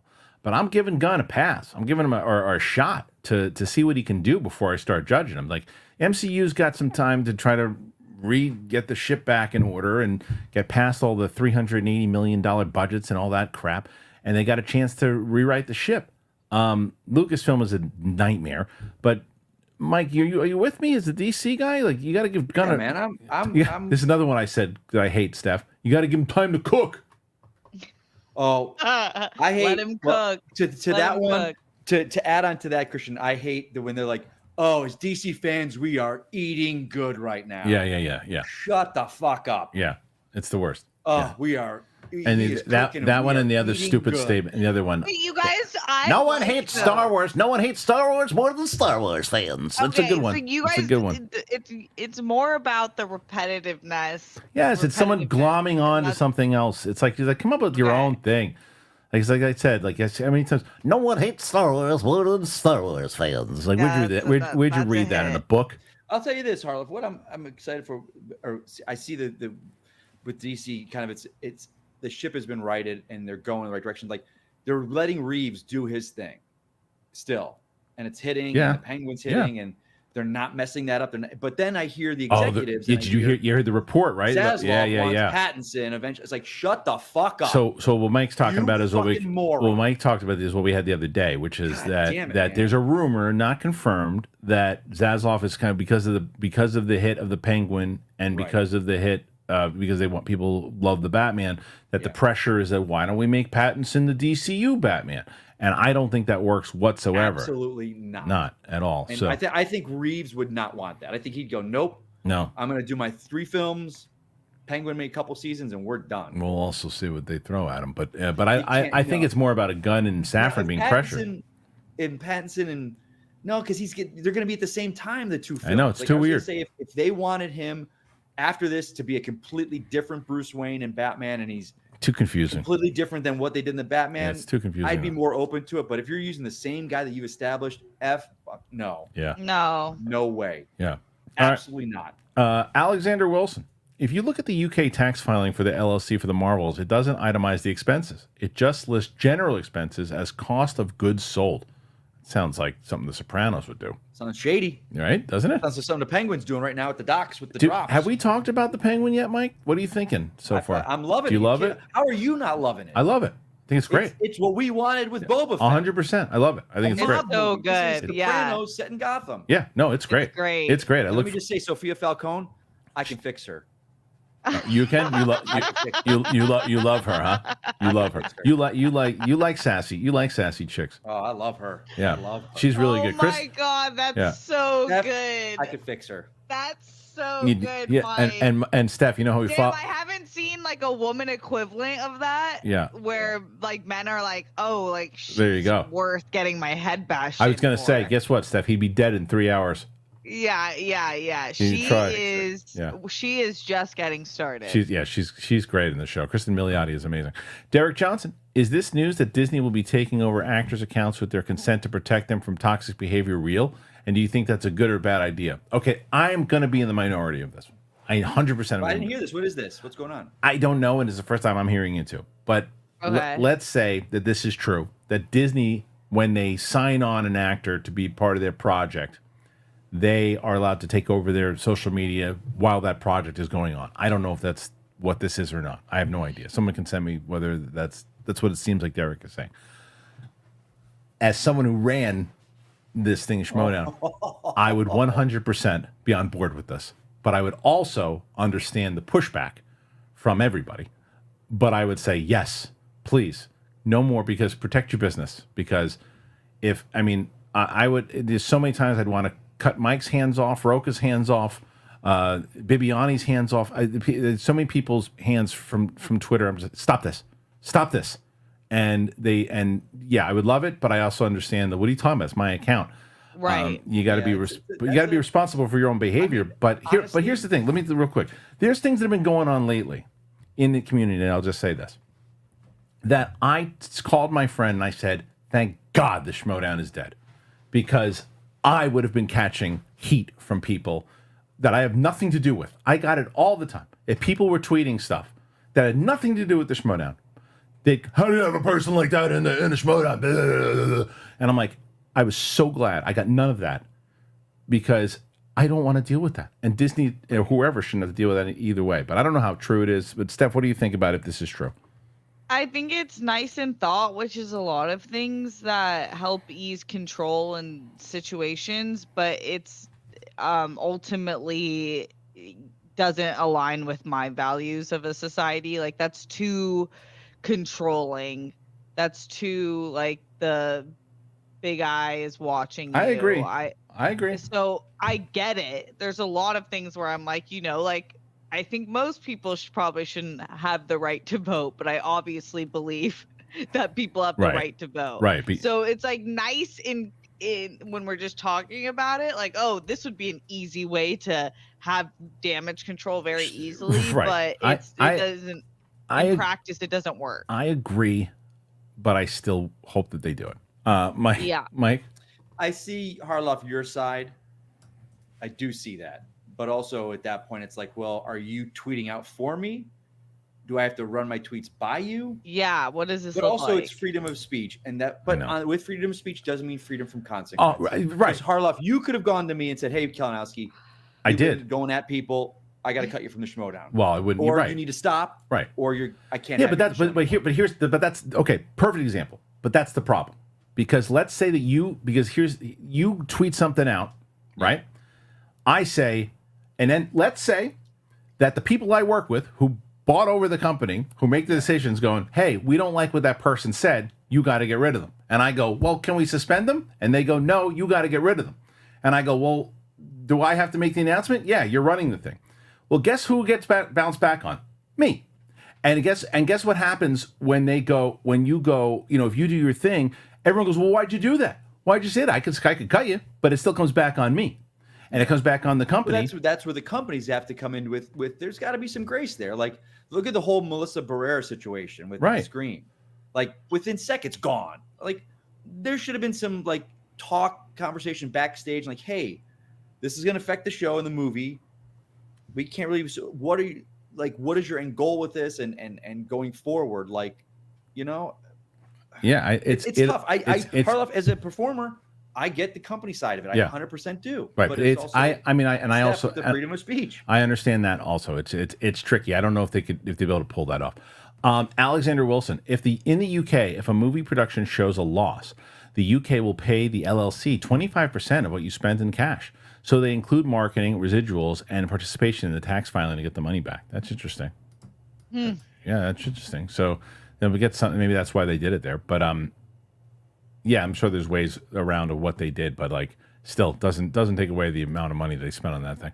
Bajara 3, hype for Sinners with Coogler. Oh, that movie looked really good. You guys see the trailer for that? I did. Yeah. No. Yes. The really vampire good. movie. So look, perfect example.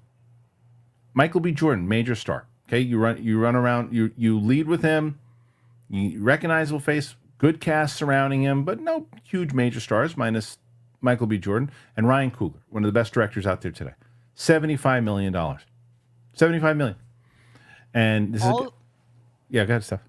What I loved about that trailer is that I don't really know what the movie's about. Yeah. I have ideas of the themes that they're going for, but really the story, it was very confusing, but I like that because I'm like, okay, I'm intrigued. Yeah, 100%. All right, Alexander Wilson. For the UK tax filing for Jurassic World, Fallen Kingdom, it stated that $516.1 million was spent on it. These tax filings include more than the film's production costs and include more royalty payments. A lot of it's misleading.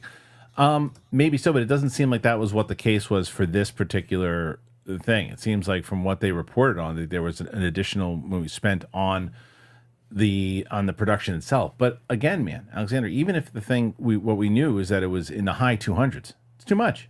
It's too much for a movie that wasn't hyped, wasn't proven.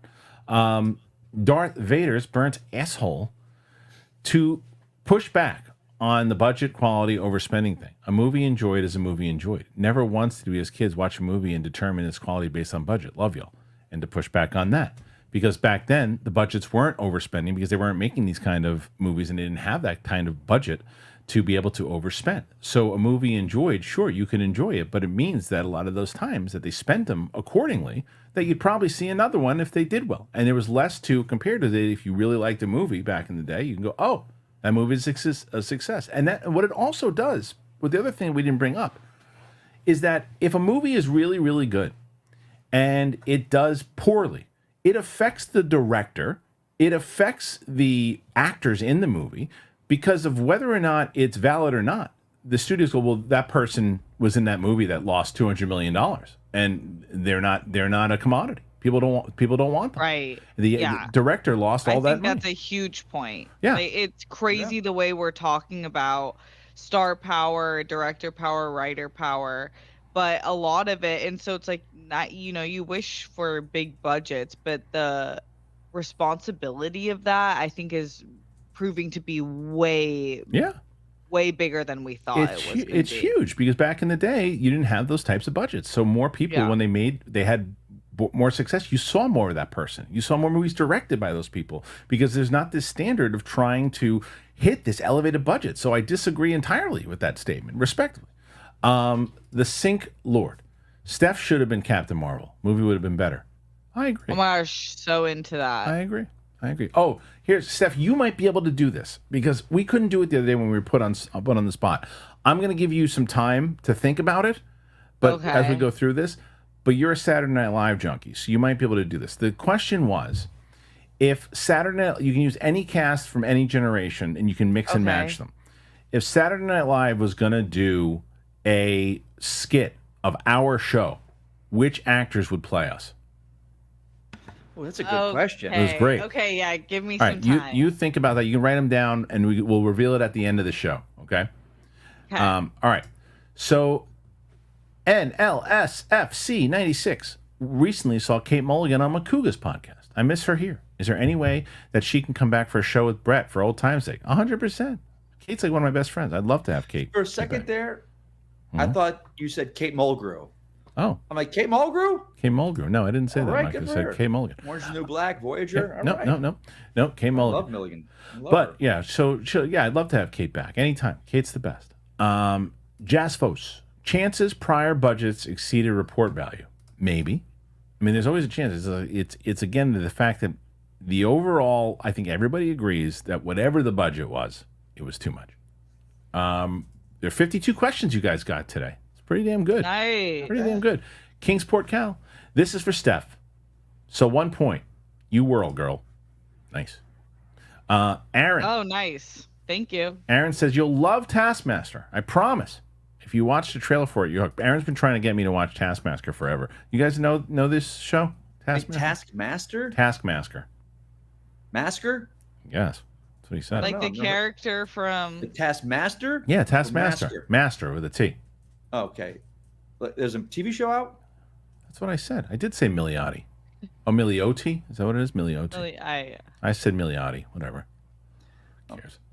I've never heard of that TV show. Chilliwan Monger. Her name is pronounced Milioti. Well, it's Milioti for me. So wait, just quickly. I'm doing Kristian, Coy, Mike, Winston, Roxy, Brett, and me. Roka. And Roka. Duh. Okay. Yeah. Oh, I know who plays Roka. That's it. 100%. I know. Oh, the guy. Well, but you got it. It's got to be Saturday Night Live character. It is Saturday Night Live. No, not you're thinking of Graham Greene, but no. Yes. Something Graham. Oh, that is Roka. Perfect. Madi Raymond. I would love to see a movie of Millar and McNeven's Nemesis comic. Who would you want cast as the two lead roles? Mike, I'm going to give that to you because I don't know. Oh, Nemesis. God, I don't know, man. I think Fassbender would be good as the villain, as Nemesis. And then I'm trying to think. I've read the recent run, and there was an original one who was an older cop. He's a white dude, and then the sequel was, I think, a black guy. So I don't know. I mean, you had Winston in there too, right? I don't know on that one, but I'll say Fassbender for Nemesis. Okay. Just want to make sure you had Winston in there. Okay.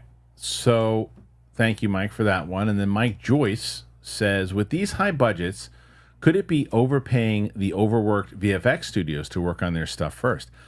I mean, maybe they're adding more to it, but cut back on other stuff. You know, but remember this, that movie in particular was before the strikes. So we'll see.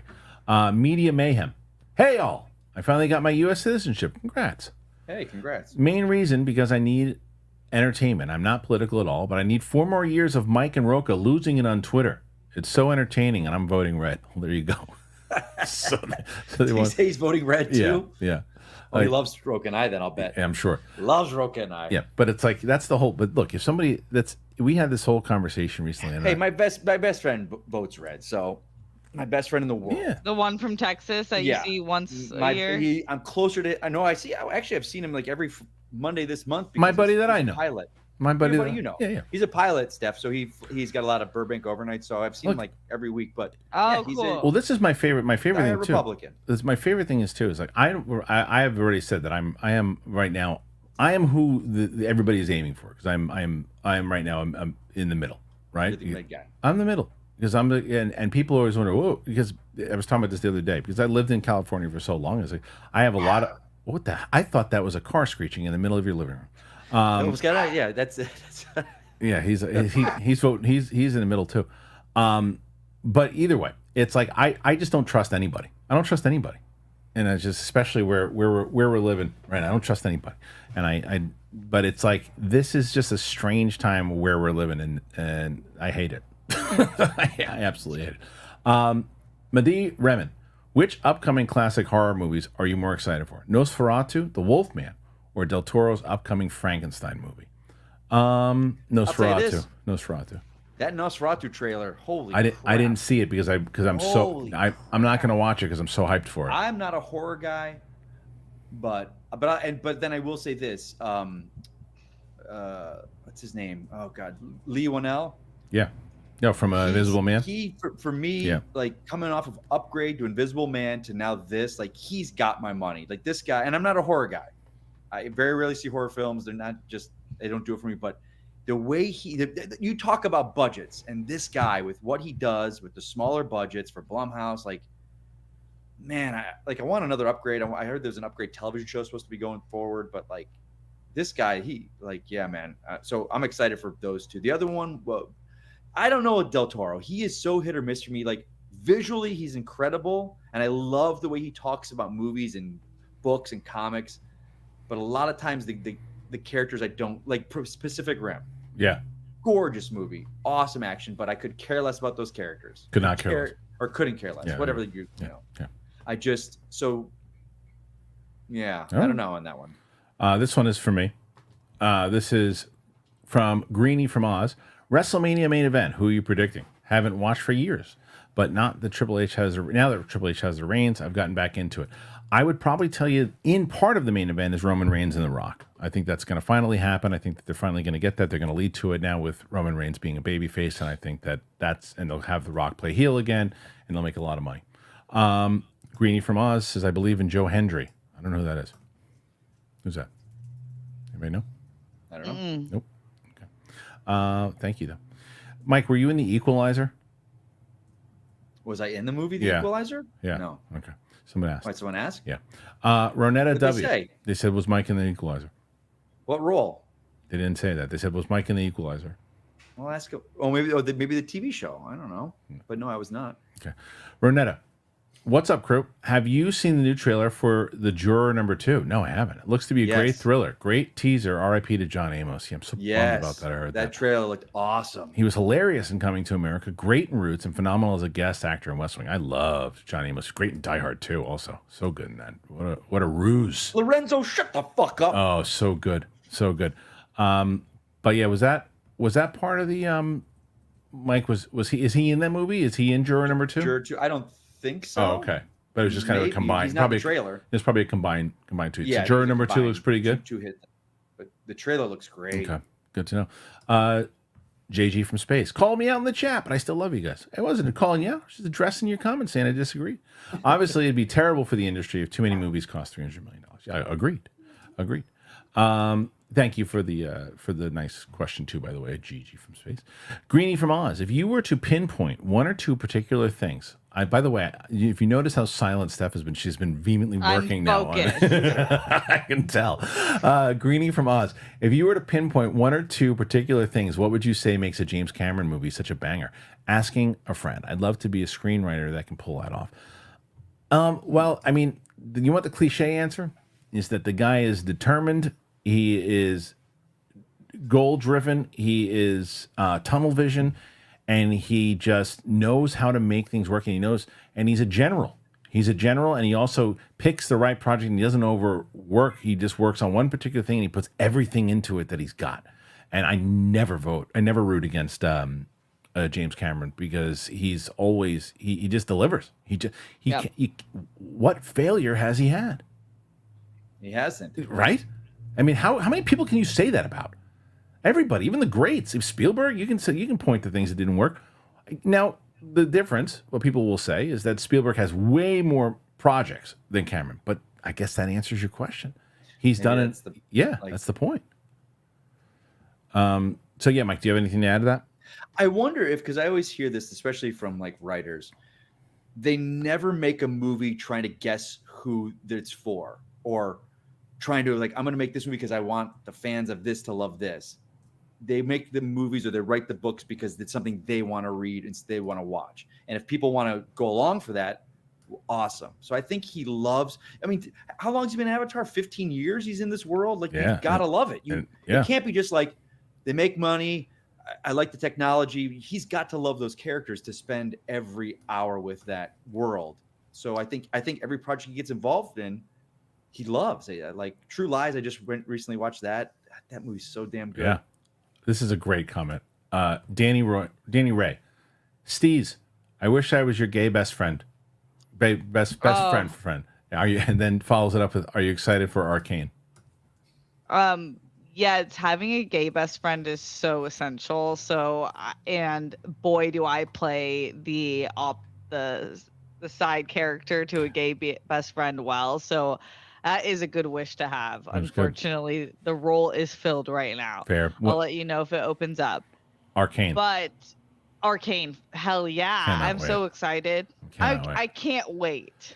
Love it. It'll be an instant binge. Yeah, I mean, same. it's just... Same. Greenie from Oz, who says, longtime fan for years. Thank you, Greenie. First time live streaming. Way past my bedtime. Any thoughts on traveling across the globe to Australia, folks? I think that we need, and I hate this answer. I think that what I need it to be, though, and I've been thinking about this as far as live shows go, I make everybody a promise, and I'm going to be doing this. This is the channel, if you notice, from when we started this thing. As I mentioned when we started it, it's the most happy I've been doing a YouTube channel. It's the most dedicated I've been, I think, ever. It's the best crew I've ever worked with, and I will tell you that I think that when we hit 1 million subscribers, and we will hit it, when we hit the 1 million subscribers, it'll be easier for me to take on tour, because I know that we can hit those costs and do everything. Because I've tried to do live shows before. We've had great live shows, but they're pricey, and I need to have and whether it's, if we have a big enough audience that want to see us in Australia, would love to go there. Callum Faden, I have enjoyed seasons 1 and 2 of Rings of Power. My big critique is it's not good at balancing its storylines. Numenor and Gandalf stories keep losing momentum this season. Do you agree with that, Steph? Did you hear that when we reread it? Yeah. He says that he's enjoyed season 1 and season 2 of Rings of Power, but his big critique is that it's not good at balancing its storylines. Numenor and Gandalf stories keep losing momentum this season. Oh, mm-hmm. Yeah. Do you agree with that? Yeah, I think that's a fair point. It's hard. They have a lot of story to tell. Yeah. Okay. Derek the Great. We are either getting a renaissance of our favorite 80s cartoons and live action, or it's going to be so bad they'll never do it again. That I agree with. I am still wanting some Silverhawks and Thundercats. Thundercats, you have more of a shot because Adam Wingard says he wants to do it. Do you think He-Man will succeed? I think He-Man can succeed. I think He-Man can succeed if Travis Knight is able to cook, as the kids say. But Mike, do you think that He-Man will succeed? It's Amazon. It's MGM. I don't know, man, because it's tough. Here's the thing. My go-to reaction is yes, because if you look at Travis Knight and the opening of Bumblebee, and people are like, Jesus, that's what we wanted from the beginning. So with He-Man, we don't have these 5-6 films that people go to see. They make money, but no one likes, like Transformer films. So you go in like, and if they type that up, like, hey, Travis Knight did that Bumblebee thing you loved and wanted from the beginning. Here's He-Man from the beginning, done right. Let's go. Right. Something like that. It's like, I'm hoping. Look, Lord of the Rings meets Star Wars. If that's what the movie is, it's got a chance. It's got a chance. Sword and sorcery meets technology. That's all it is. I'm telling you. Derek the Great, did you guys see the set photos of Nicolas Cage and Spider-Man Noir? Sony will die with a grip on Spider-Man. I doubt Marvel will ever get it back. I doubt they're ever going to get it back either. But I just saw those. Making this film. I didn't even know they were. His character was so good in the Spider-Verse films. I mean, it was animated and worked real well, but it's just like, I don't know if live action. I don't know. I didn't even know that they were making it until about 2 hours ago. And then I saw this photos and everything. You're right though. It worked in animated. Can it work? I'm surprised that they're not doing it like a spin-off animated film. Maybe because it'll take too long. Probably take longer. But probably. Yeah, but I liked the photos. Pete Parker 2288. Hey Mike, why is Kristian outing you for running up the Schmodown budget with your fancy hotel rooms? Just kidding. I agree, though. Yeah, the budgets. I had the big riders on those things. I had bowls of Skittles with only red in them. I will say this about I will say this about Mike. Mike was not that much, and Mike was probably, arguably, if not, he was one of the top 5 biggest stars in Schmodown history, easily. Thank you. You were, and you were not a pain in the ass when it came. There was sometimes I was not with travel. No, I was not with travel. Absolutely not. You weren't. You were not bad with travel. You were not bad with those things. You were not like. The only time, and you apologized for it, and we've talked about it publicly, it was at the end of the spectacular when you walked off the stage. I owned up to that. You did. For people to, that's where when I talk to people about it, that's where the reality of that show, it takes it past being a show. Yes, because you got to stay in the wrestling being fake and whatnot. Yeah. Like, sure, we were storyline, but there was so much emotion involved in those you had to shows. stay in character as a bad guy in the midst of this. At the time, we can say it's an embarrassing loss now because you came back and you crushed it afterwards too. But it was an embarrassing loss at the time for you, and you were and there was a time for you to walk off stage, and you did, and I was like, no, and I had to chase you down. Is he? I got a storyline here. But poor Chance to this day. Poor Chance. Like, do you know him against you? Do you know what happened, Steph, with this?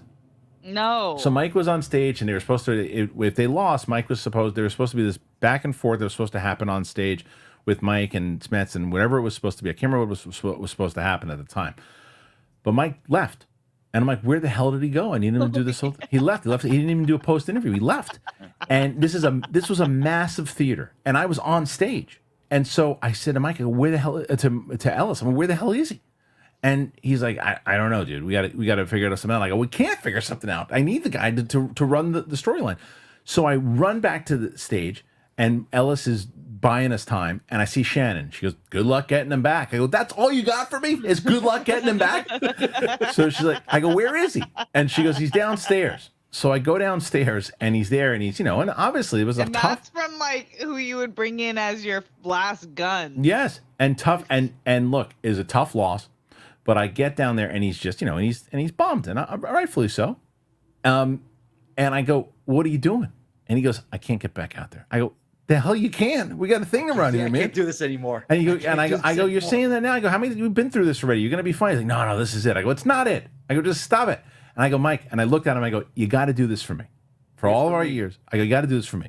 And he goes, all right. And he goes back. We get back up, and this is the best part. We get back up.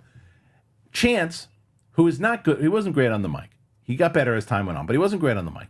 But he was only doing what he was trying to do to save the segment. Yeah. And he grabbed the mic, and I go, and I'm in a stupor. At that point, I'm like, and I go, what the fuck is he doing on the mic? Why is that kid on the mic? Why is he on the mic? And I go, and he gets off, and I go, why in the fuck did you grab the mic? He goes, oh, sure. And I go, once the show was over, I went up to him, and I go, he had nothing. The poor bastard was just trying to save. I apologize to him to this day. Every time I see him, I apologize to him. But like, he was just trying to save the show. But Mike again takes us out because Chance was on stage. Mike like went on stage for a second, then just left again.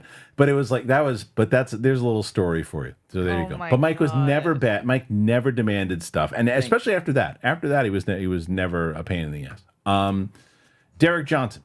If you have not seen the Robbie Williams trailer where he's played by a CGI monkey, you are missing out. Made me instantly want to see this movie. I saw Ed Harrell sent it to me, and I saw what it was for a second. I bailed on it, but I saw a lot of people going, "Who's Robbie Harrell?" Like or Robbie, whoever. Like I know who he is. Good marketing, I guess, right? What's going on here? Yeah, good marketing.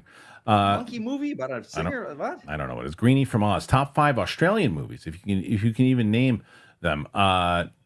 I don't know. I mean, I have to look through. Yeah, Mad Max. All the Mad Max movies. I have to. I mean, you have to look at which ones. If I can give me a list, right? You got to give me a list. There's one. Proposition. Proposition is one. Probably one of my top ones. Australia needs more than Tarantino Finchers.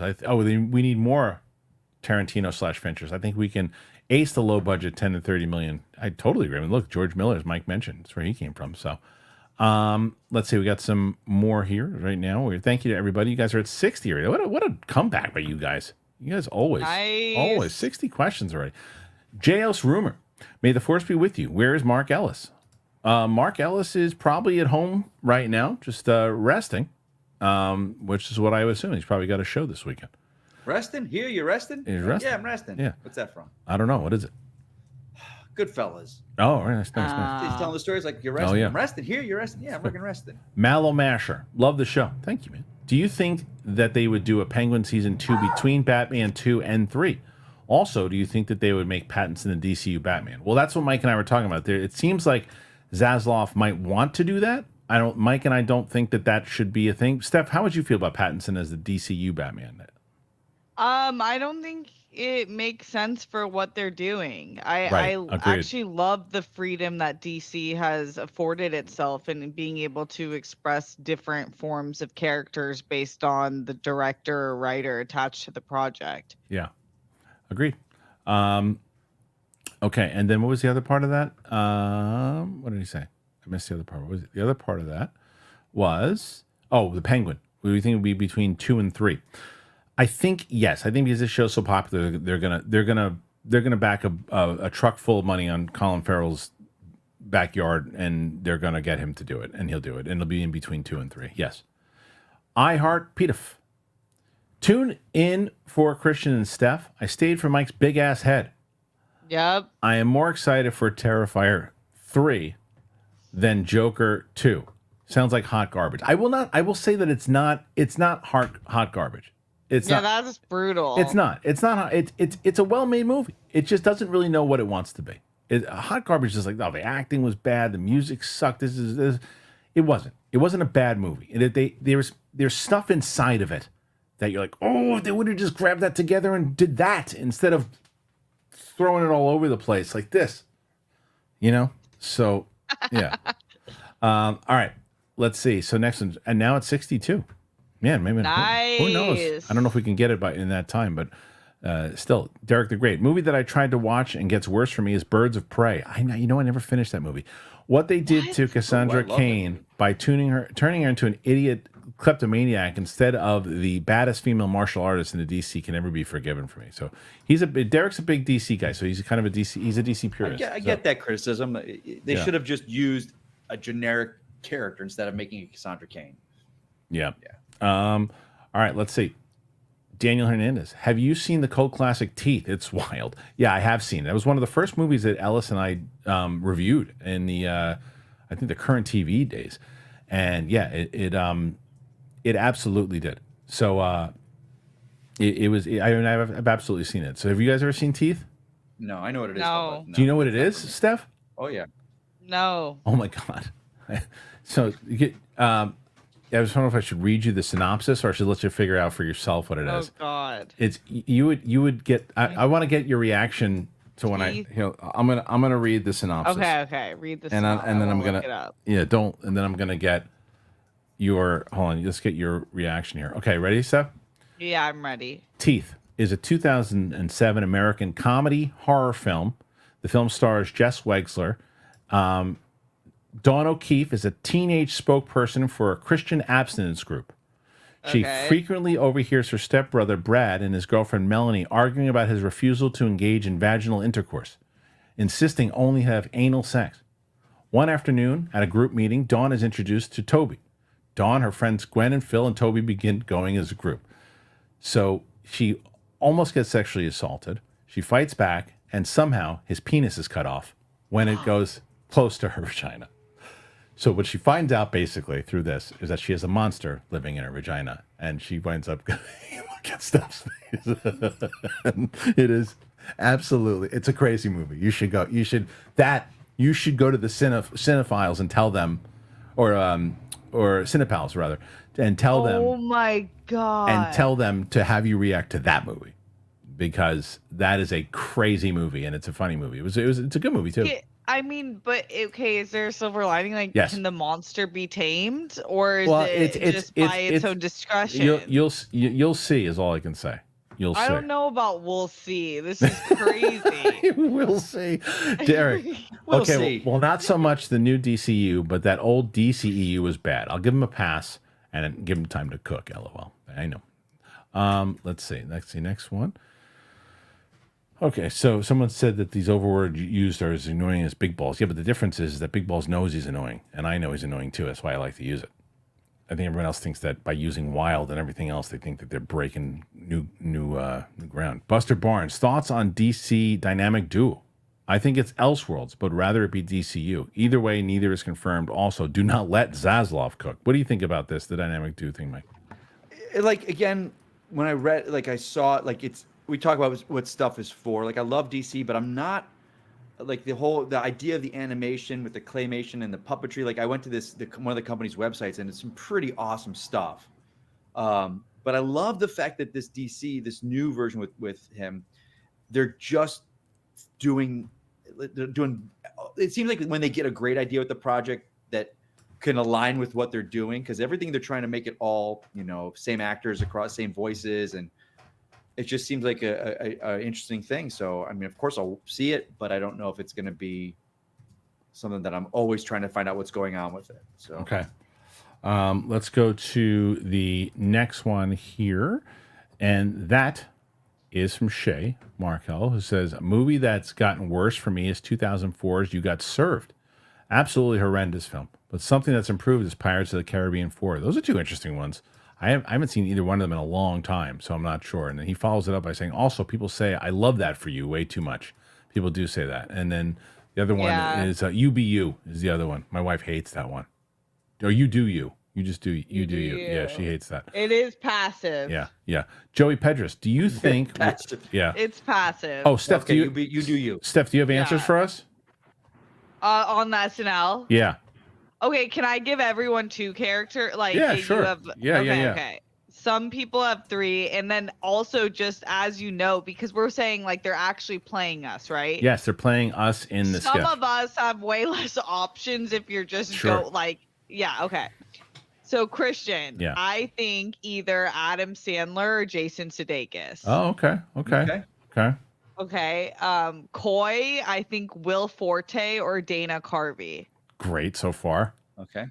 Mike, I think Andy Samberg or Mike Myers or potentially Seth Meyers. Seth Meyers is a good one. Yeah. Yeah. Okay. Winston Keenan, probably. And then Damon Wayans, even though he was way better off of SNL, I think he could do a good Winston. Yeah. Roxy, I think you just can't not have Kristen Wiig in the mix. Yeah.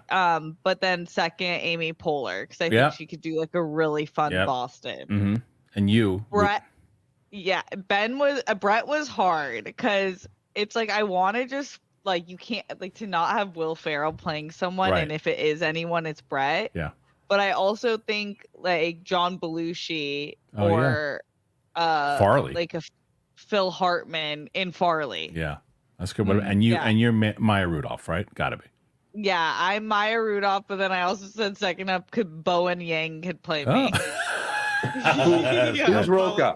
Oh yeah, who's Roka? Bowen Yang. So hard. I know what this is. Who? You do? No, you say yours. I know what it's gonna be. I have three for him. Okay, Dan Aykroyd, Fred Armisen, or Bill Murray. Nope. Okay, who you got? What do you think? Horatio Sands. Oh, great call. Come on, man. Yeah. Put him in the coming out with the cowboy hat. hat. The Outlaws here. Yeah. But you got. I almost did Horatio, but I'm actually not as familiar with all of Horatio's skits, and I didn't know if that. Oh yeah, you would have hysterical. Yeah, I would have Horatio Sands play Roca, and then Jimmy Fallon play Mike together, and having them drive into Comic-Con together. Jimmy Fallon as Mike works too. Yeah, and having them drive to Comic-Con together. Okay, that was great. Yeah. All right, look at your text, you two, before and I'm going to keep going on real quick. Okay, so let's see. So now we get Joey Pedros. Do you think with the rise of Gunn's DCU, we'll get less Elseworlds movies? Yes, I do. I think that the Elseworlds was just a way for them to say we're going to keep trying to make money on these other projects.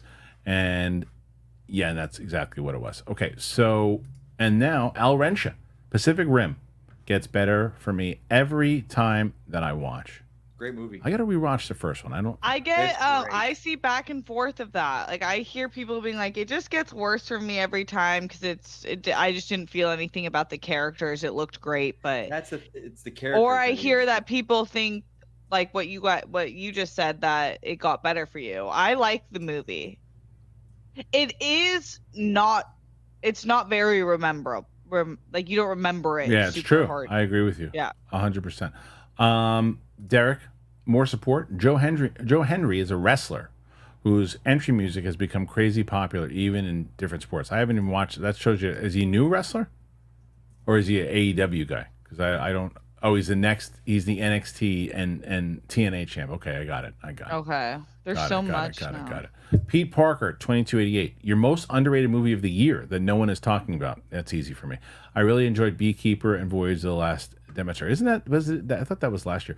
But I did too, but that movie slaps. I would say Transformers 1 was super underrated and nobody saw it, and it's one of the best movies of the year. For sure. Off the top of my head, the movie with who directed it? Babes. It's with Alana Glazer and Pamela Adlon directed it. Okay. It's really good. It's just like a really fun flick. Yeah, I really loved it. Mike, you got one? I haven't seen a whole lot this year, but I'm gonna go just because I think it is great, and I think when people eventually watch it, they'll enjoy it as Fall Guy. I just think it's such a good call. Yeah, it's so good. Yeah, it's fun. It is really fun. Is. Yeah, it's fun. Patty Boy, what are your thoughts on the Bob Dylan movie? I can't wait. I heard it wasn't testing very well, but I love Mangold. I think Chalamet looks great as Bob Dylan, and I'm a big Bob Dylan fan, so I'm actually very psyched for it. But I thought it was coming out next year, but somebody said it's coming out this year. I don't know. Somebody says that. What do you guys think about the Dylan movie? Are you guys excited for it or don't care? I don't care. I don't care. Okay. I care a lot. Pete Parker, 2288. The Abyss was a commercial failure, I think. Was it?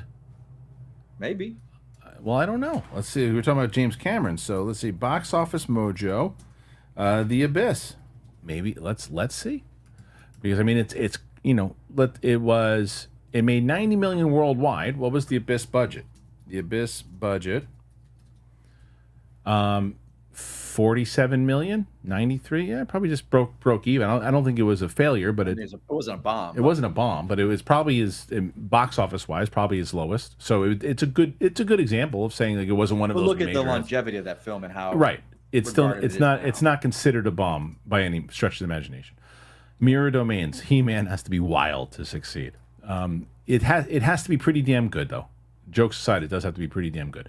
Greenie from Oz, Mando and Grogu, we all know will be a profitable hit. But what's after that? Will it though? Yes, it will. Okay. I'm not debating it. I'm just saying. I think it has the most commercial opportunity because newscasters, Baby Yoda, Baby Yoda. People who don't even know, like that's why they're doing it. Baby Yoda on the red carpet. Yep, 100%. But this is the follow-up question that I have as well. What's after that? I'd love to see a Star Wars epic with Patton and Lawrence of Arabia vibes. That would be off top, Rob. Yeah, but again, the problem is the execs that are running it. I made this very clear. You keep the people making, visions and the books and the games and the comics and animation. They got it covered. They're making good calls on story and everything too. That division's good. TV, film, get out of there. Get them out. Get them out. They need new people in there. Because they're not going to come up with a patent idea, Lawrence Arabia. They're going to come up with the same old nonsense they've been coming up with. Get them out. Start it all new. Okay, let's see. What is next? This is from Crashing Coyote. If Toby and Andrew come back, it should be when Doom is kicking Tom's ass about to kill him, and then Toby and Andrew Webbs grab onto Tom and love him. I mean, they're probably definitely going to come back for Secret Wars, right, guys? Yeah, I guess so. I think so. I think so, too. Nick Alexander, is Disney fronting some shell corporations with these budgets? Holy hell, where's the money going? It is. I mean, it is. Everybody jokes about it, but it is a good question of like, where does it actually go? Where does it go? Don't know. I don't know. Greenie from Oz. As much as you don't like Collider Live, looking back on it, Kristian, you did some solid work. Be proud of it. Listening daily. I appreciate that. Yeah, I hate that show, but thank you. Yeah, I hate that show. That and Jedi Council could go away and not be a part of my life, and it would have been wonderful. Chris Krause. Work-life balance, does it exist? A theater professor who started a theater company with my wife. That's awesome. Also, make sure our daughter isn't on the roof. Yeah, I know. It's like it is one of those things, man. As I have to do it, I've got to be in a zone from 8:30 in the morning until 6, where I'm just, and then I got to change my hat and put on my dad hat and walk the dog and be there for the kids and do everything else too. And it's like it's a balance. It does exist, but you got to figure out how to do it. So, Steph, you're approaching that zone. How's it been so far? Being I am a mother. I know you're the little one. A growing dog. Yeah. Harry tried to correct me today where I was like, sheesh, motherhood is difficult. And he was like, and I was like, don't even continue the statement. I said what I said. This morning I take her out to go to the bathroom. She's an absolute nut job, and I am watching her, and she's like searching the yard because she's a princess of where she's decided she's going to poop today. It's always a different place. And I see her climbing. I have a yoga mat that's rolled up on the corner if I do it on the deck. She mounds it and poops right in the center of the yoga mat that's rolled up. It's unbelievable. Yeah, what an animal. Yeah. What an animal. What an animal. Disgusting. She knows better. She does. But yeah, there is a balance, I think. Who knows? I feel like you need Talk to me in 5 years. Talk to me in 5 years, Steph. When you get every new parent I know of babies, like real life human babies, they're kind of MIA for like 2 years. And then once the second birthday happens, they're like, hey, I'm kind of getting the hang of this. And then they have a second baby and it all starts over. I agree. Patty Boy, Oliver Jackson Cohen is the most overlooked actor. Which one's Oliver Jackson? He's the Invisible Man. Oh, okay. Bad guy. Oh, He's good. love that movie. It's a good movie. That movie Good movie. was. See, that's what I like when I see people talk about, like, and I know they don't want to, it's a new guy. Oh, automatically stick him in a super movie. It's like guys like that aren't household names, but when you see them, like, damn, they're good actors. Like, that guy's really good. I want to see him in Yeah. That Invisible Man movie. Woof, that thing is good. It's good. Buster Barnes. Good. Yes, Pattinson in the DCU would be wild. Do not let Zaslav cook, as he would be eating bad. I would hate that for us. That was good. There you go. I like that. He used it all. He used it all. Darth McBee. Rings of Power Season 2 is better. Like getting punched in the face is better than being kicked in the balls. Both are bad. One is better, though. Steph disagrees. He doesn't. Hey, look, he didn't like it. Luke TG1 TTV, massive fan of Steph and Mike. Glad I've got around to sending in a super chat for their show. Thank you, Luke. Thank you. Question for all: your ideal actor for a Star Wars Sith villain?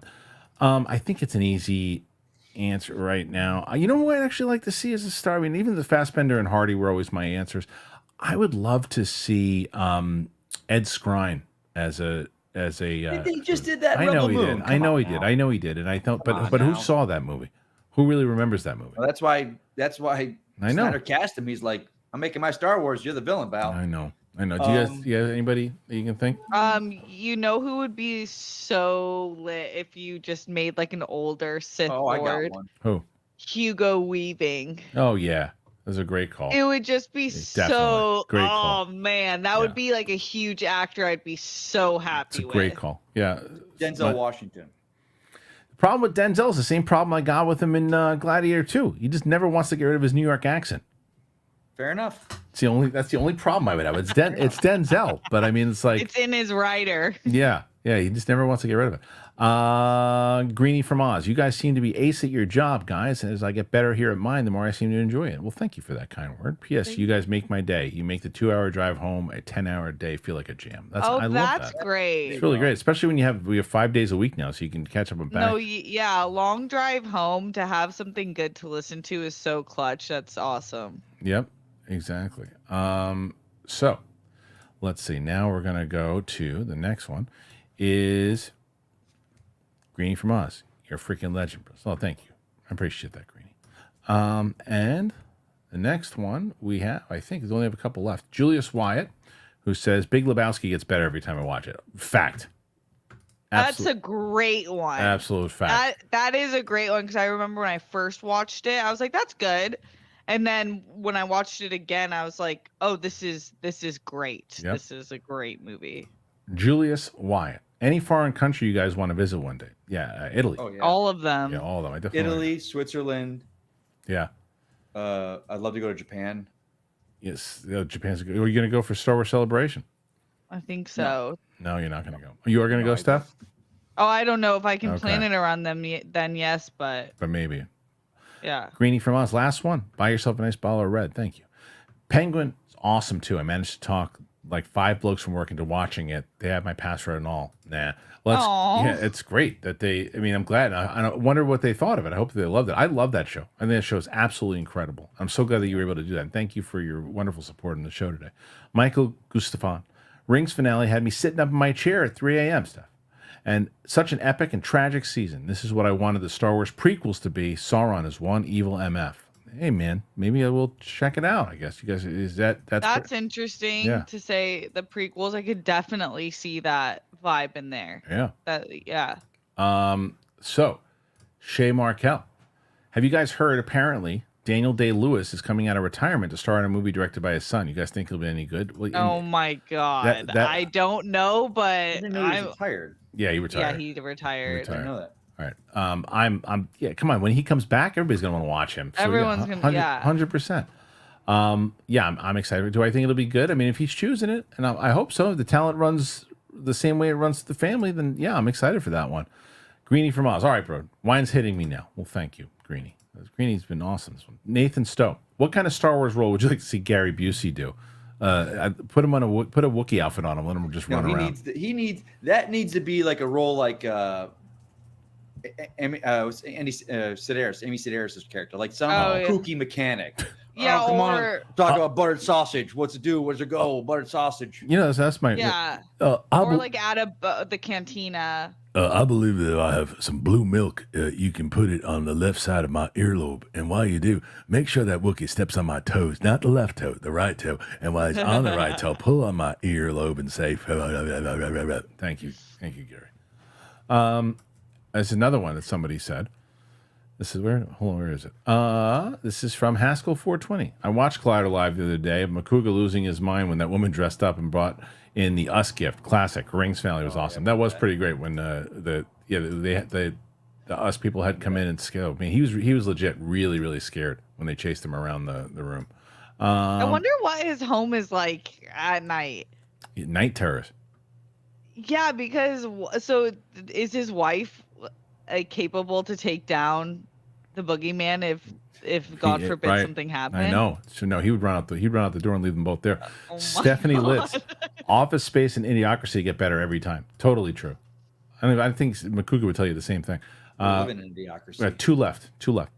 Jim 1. Studios going over budget does impact us due to WB overspending on movies. HBO cut 2 episodes from a House of the Dragon and planned battle was pushed to season 3. Yeah, see? That's what I was saying. It's like that's a great point. Yeah, they cut it down because they only had so much budget. And instead of, look, this is one thing you give them credit for though, right? Instead of saying, here's more money, they said cut it down. Now look, we got impacted from it, and I would have rather seen more of it, but they said we're not going to spend any more money on it. Like, figure out a way to cut some scenes. And that's what they should have done on that other movie. And this is the last one from our buddy Greenie. Oh my God, I really hope Daniel Day-Lewis' son has a script and a half because he'll need to live up to the hype. Yeah, 100%. 100%. Yeah. So, okay. So here we go, guys. Thank you for joining us, and I appreciate it very much so. And for everybody who came in here today, thank you very much. It was great to have y'all. And I want to thank my crew for being here too. And then obviously we start with Steph. Where can they find you? At Steph Sabra, the World Girls, 6 p.m. PT. Mike? At Mike Kalinowski, that I still control my Twitter. Harloff doesn't. For now. Thanks for joining us here. Thanks for everybody who was in the chat room. I appreciate it. Thanks for everybody who donated here today, everybody who's been part of it. Again, if you want to help out the show, and you can, and you want to get something for yourself, consider one of our sponsors. We just started channel memberships, so thank you for everybody who's been joining there. We're going to do the Capes and Cows comic coming soon. So thank you. We appreciate you, and we'll see you on the flip side. Bye-bye.